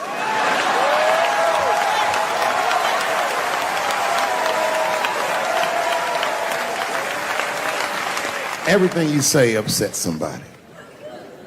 You know, I can remember when it all started. It was when I was doing Chappelle's show. When I was doing Chappelle's show,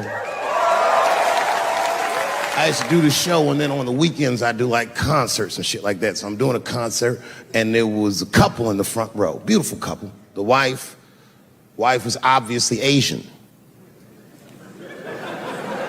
You could see it in her face.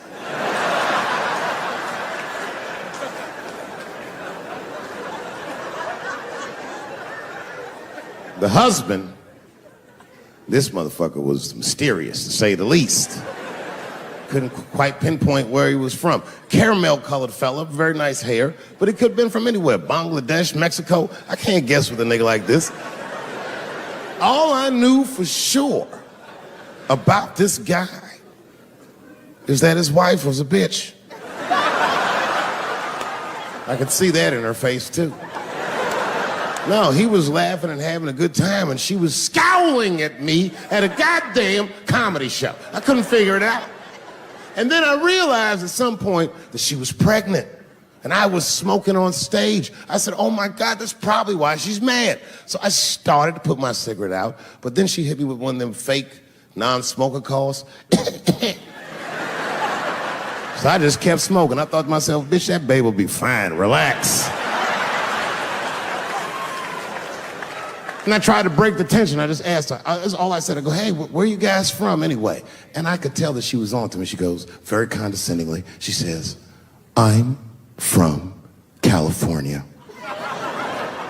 If you're asking my ethnicity, I am Chinese. He was like, I'm Mexican, bro. I said, well, I'm sorry if I offended you by asking, but you're a very beautiful couple. And miss, there's no question that you're gonna give birth to the hardest working baby this world has ever seen.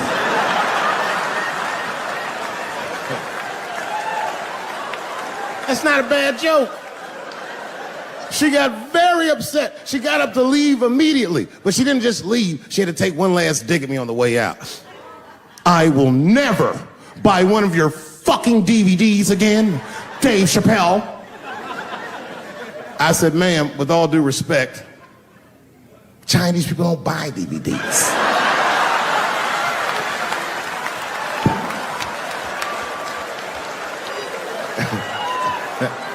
And the crowd went crazy. We were all laughing, having a good time. I didn't even think anything of it. And then just 3 days later, this lady sends a fucking letter to my promoter telling him not to book me for shows anymore because I was, quote, racist, and I'm quoting her, insensitive to the nature of my interracial marriage. I was like, word, bitch, I was.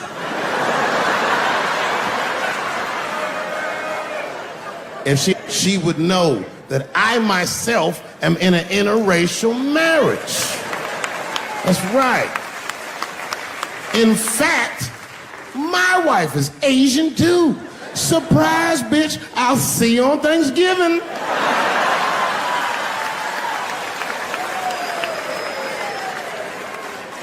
But my wife's not Chinese. She's Filipino. That's right. And our kids are Puerto Rican somehow, so there you go. But I don't give a fuck about interracial marriage. In fact, you know what? My mother is half white. A lot of people don't know that. Well, all right, you were a little too excited, but okay. A lot of people don't believe me when I say that, but it's true. You can't tell looking at me, but if I grew my hair out, you would think you was at a fucking Cat Williams concert. My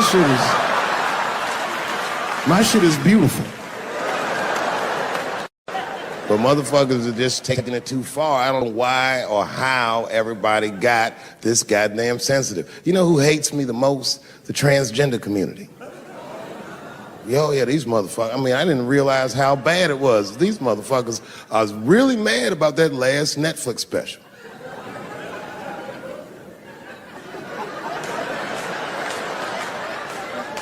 It's tough, man. I don't know what to do about it because I like them.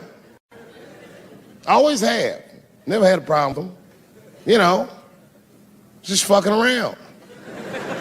As a matter of fact, I think I make fun of everybody. And I mean, as a group of people, they have to admit, it's kind of fucking hilarious, man. I'm sorry, bro. It's like, I've never seen somebody in such a hilarious predicament not have a sense of humor about it. They're born feeling like there's something other than they're born as, and that's kind of funny, you know? I mean, it's funny if it's not happening to you. It's like that white black bitch that's in the news all the time. Rachel Dolezal. She's a white woman, but then she dressed up like a nigga and shot her way up to the very top of blackness. And I always wanted to meet her just so I could understand. I just wanted to like have dinner with her so I could just look in her eyes and call her a nigger to her face. The fuck is that bitch talking about? I identify black. That is trans talk, lady. Stop biting. Stop biting. There's a big difference between her and a trans. The difference between her and a trans is I believe transgenders. I don't understand them either, but I know they mean what they say. Them niggas cut their dicks off. That's all the proof I need. I've never seen somebody just throw their dick away. Don't need it.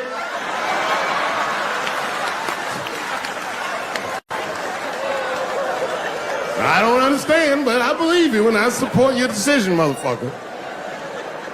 But how far is Rachel willing to go?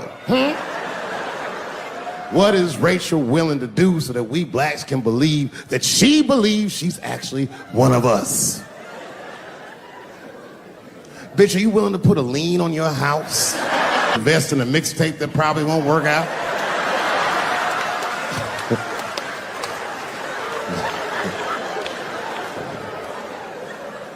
She didn't even change her name. Didn't even change her name. Her name is Rachel. I can't believe in that name. If you want my support, you're gonna have to change your name to the blackest shit I've ever heard. But you're gonna have to change your name to Draymond Green. I don't know a blacker name than that. That shit is black on paper. If you type Draymond Green into Airbnb, that shit will log off automatically.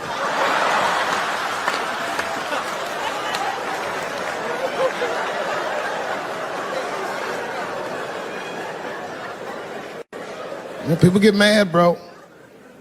People get mad about everything I say. I was doing a show. I was in Portland, Oregon, and I was checked in a hotel under the name Charles Edward Cheese.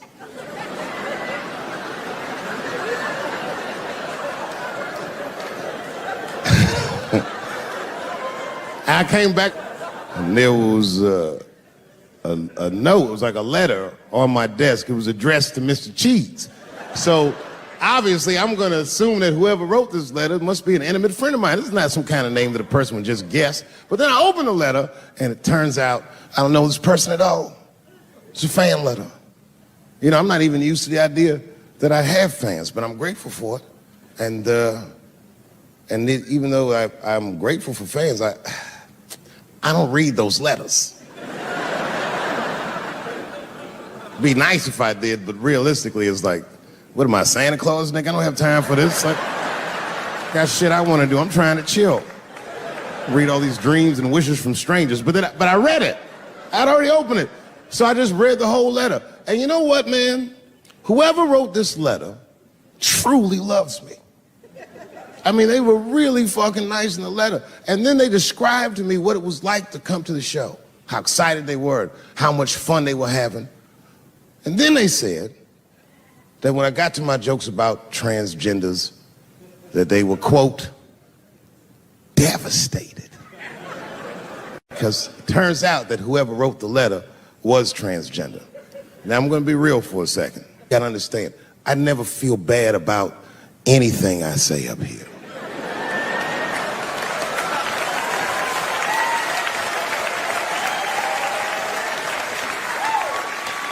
And I would never admit this to you if I hadn't locked your phones up. But it was the weirdest thing. Like, when I read this letter, the shit made me feel bad. I didn't feel bad about what I said, you understand? I felt bad that I made somebody else feel bad. To be honest, I don't even know what I said that upset that person. I have so many transgender jokes.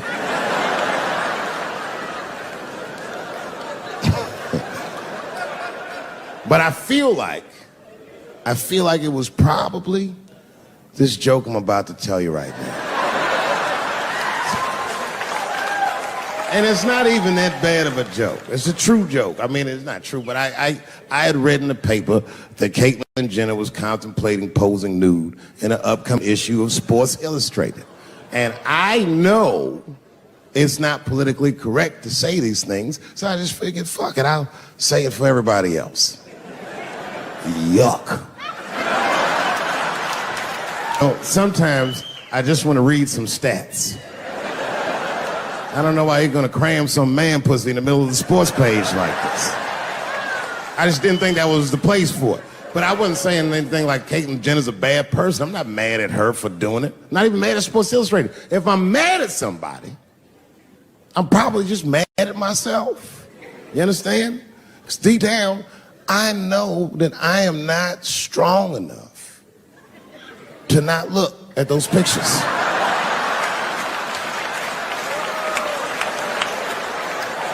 And I don't think I'm ready to see what she's trying to show me. So Caitlyn, goddamn it, if you go through with this thing, bitch, you better go hard or go home. I want you to go all the way. Hustler style. Do you know what hustler style means, miss? That means spread the lips.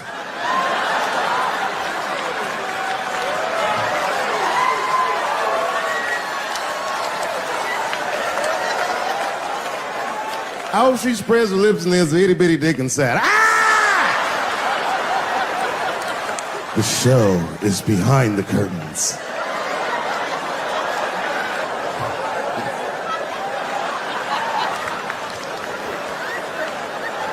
I don't know what I said that upset that person. But I'm gonna tell you something. When I read that letter, and the moments after I read it, I did something that many black men in America do not have the time or the money to do. I thought about how I felt.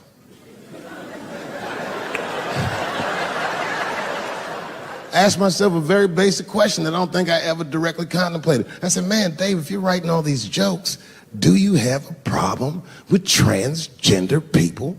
And the answer is absolutely not.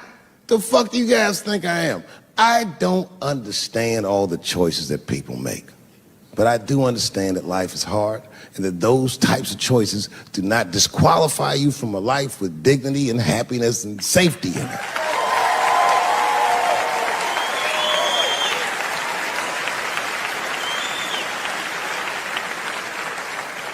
But if I'm honest,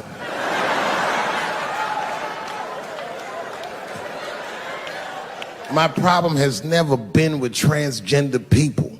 My problem is transgender people. I just feel like these things should not be discussed in front of the blacks.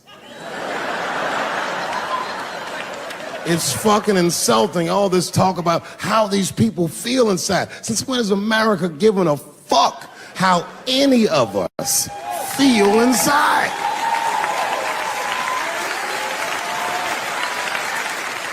And I cannot shake this awful suspicion that the only reason everybody is talking about transgenders is because white men want to do it. That's right. I just said that. If it was just women that felt that way, or black dudes and Mexican dudes being like, hey, y'all, we feel like girls inside, they'd be like, shut up, nigger. No one asked you how you felt. Come on, everybody, we have strawberries to pick. It reeks of white privilege. You never asked yourself why it was easier for Bruce Jenner to change his gender than it was for Cassius Clay to change his fucking name?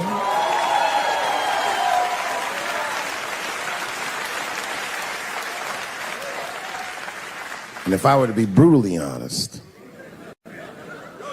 the only reason I ever been mad at the transgender community is because I was at these niggas for 6 songs straight.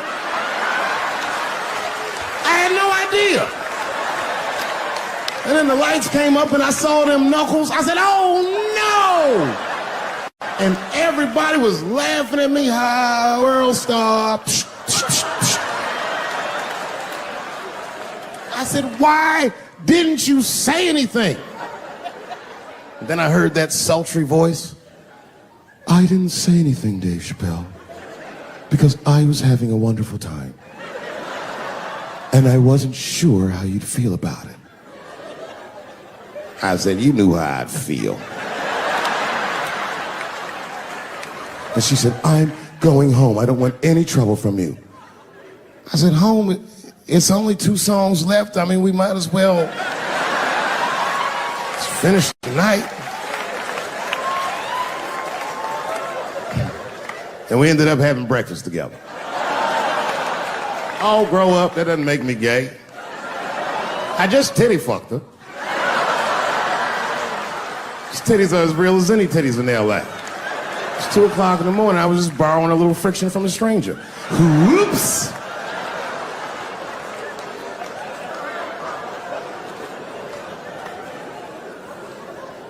It's the madness of youth. It's the types of mistakes that a man makes when he's young. I wouldn't even know that it's necessarily a mistake. It was a wild night out. But I don't do it like that anymore. I'm old. I'm 44 now. Hey. It's the first time in my life I've ever started to physically feel my age. It's tough, man.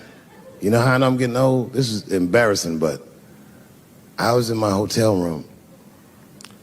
I'm not gonna lie, I was jerking off, like. And I was like really sweating it out. And this is when I knew I was old. I just gave up in the middle, like nothing even happened.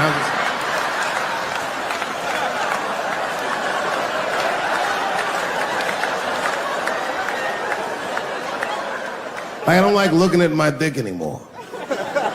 My dick looks distinguished. It's old, an old looking dick. It's got salt and pepper hair all around it.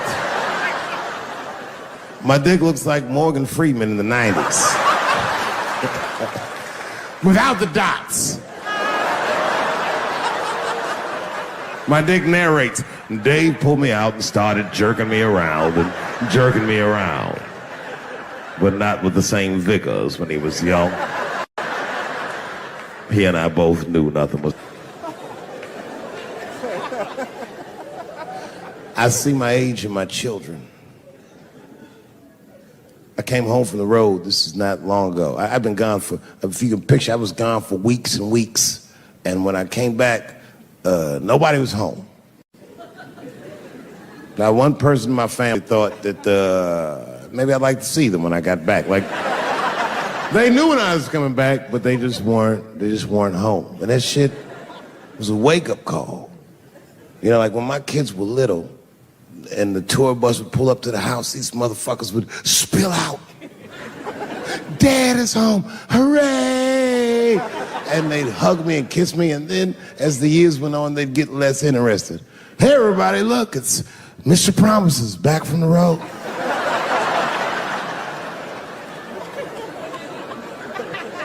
But an empty house, that's some cold shit.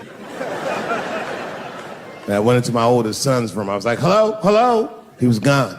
And I'd never done this to him before, but for some reason I just did it. I just looked through his shit.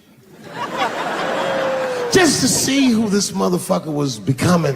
And I found these notebooks and I started going through them. Written as his handwriting. I didn't even know this nigga wrote poems. And then I looked through his drawers and I opened up his middle drawer. And I found this rolling paper. And I looked down at them papers like, oh, that's where that poetry's coming from.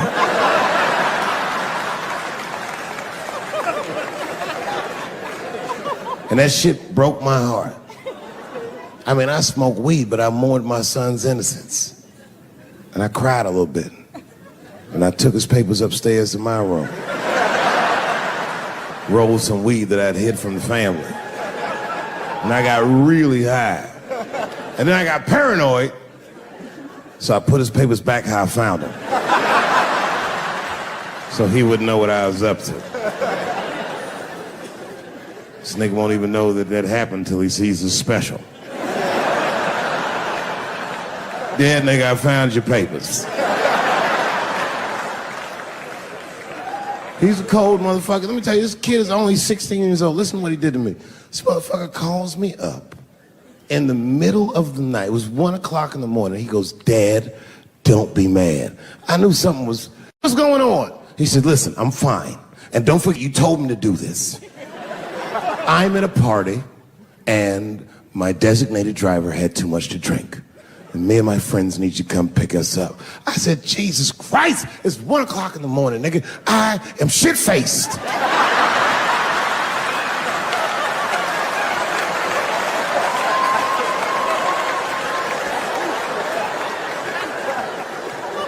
But I figured, fuck it, it's better me than some kid. I might as well roll the dice and go pick my nigga up. I said, all right, I'm coming to get you. Just give me the address and I'll be right there. And then he gave me the address and I was shocked. I said, son, you are not gonna believe this, but I'm at the same party, nigga.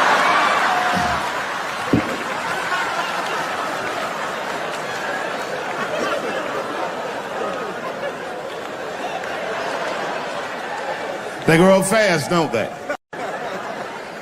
Can I ask you a weird question? I want to make you feel uncomfortable. You don't have to answer it, and if it doesn't go well, we'll just edit it out anyway. Is it weird to be the only white people in a row?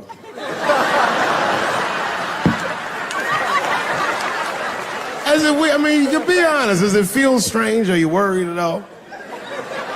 Give me your money, motherfucker. I'm just fucking around. I'm just saying. This guy got ice in his veins. He didn't even buckle. You know, like many black men my age, the first time I voted was 8 years ago. Right. I saw Obama on TV and said, oh, I'm voting for this nigga. I remember the day I voted for Obama. I voted in Ohio, and my vote matters in Ohio. Ohio is a battleground state, but when I pulled up to the polls, all the soldiers were in line. There were so many black people in that goddamn line, I didn't even know it was a polls. I thought it was a check cashing place.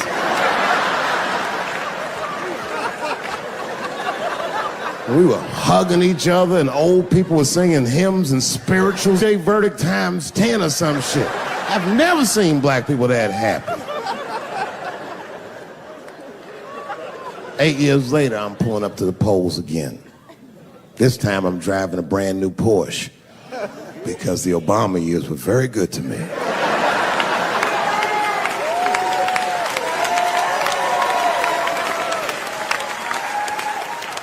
I was early voting, and when I parked my car, I figured out something that it would take the rest of the country another week to figure out. I understood that Donald Trump was going to be our next president because in Ohio, unlike D.C., you could see the results in the parking lot. Saw all these goddamn pickup trucks and tractors and shit.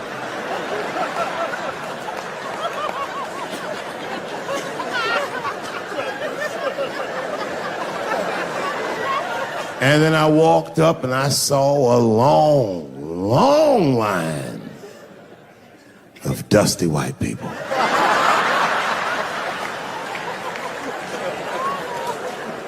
Yes, ladies and gentlemen, these were the poor whites. And I must tell you, I've never had a problem with white people ever in my life. But full disclosure, we've gotten a lot of trouble out of them. And I'd never seen so many of them up close. I looked them right in their coal-smeared faces.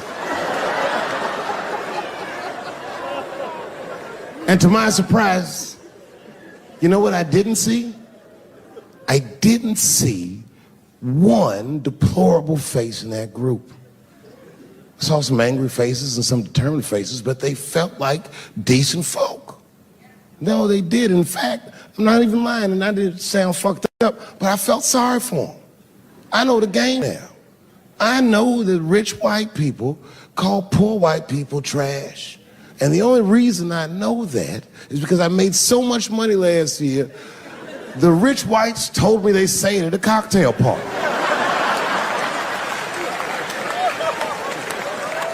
And I'm not with that shit. And I stood with them in line like all of us Americans are required to do in a democracy. Nobody skips the line to vote. And I listened to them. I listened to them say naive, poor white people things. Man, Donald Trump's gonna go to Washington and he's gonna stand there thinking to my mind, you dumb motherfucker.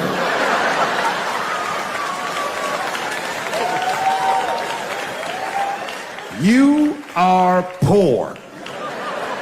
He's fighting for me.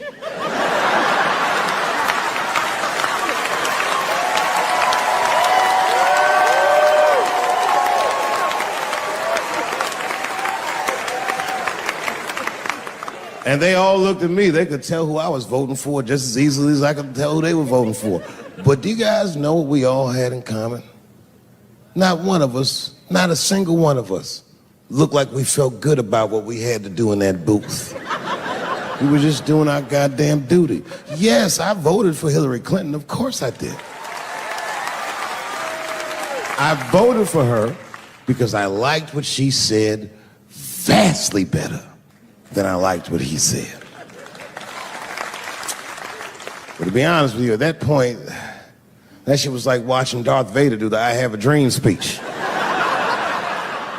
That bitch is mean as hell. She had already Karate Kid swept Bernie Sanders' legs from underneath him. Boy, it was hard voting for that shit.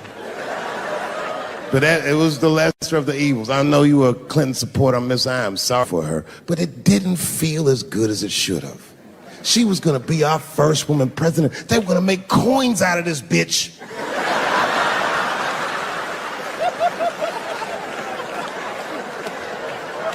And somehow she just missed the dunk. Of course she should have beat him. Of course she should have beat him. You know what voting for her felt like? It was bittersweet. It felt like I was lucky enough to eat Halle Berry's pussy. And whilst I was doing so, she fucking farted in my face, man.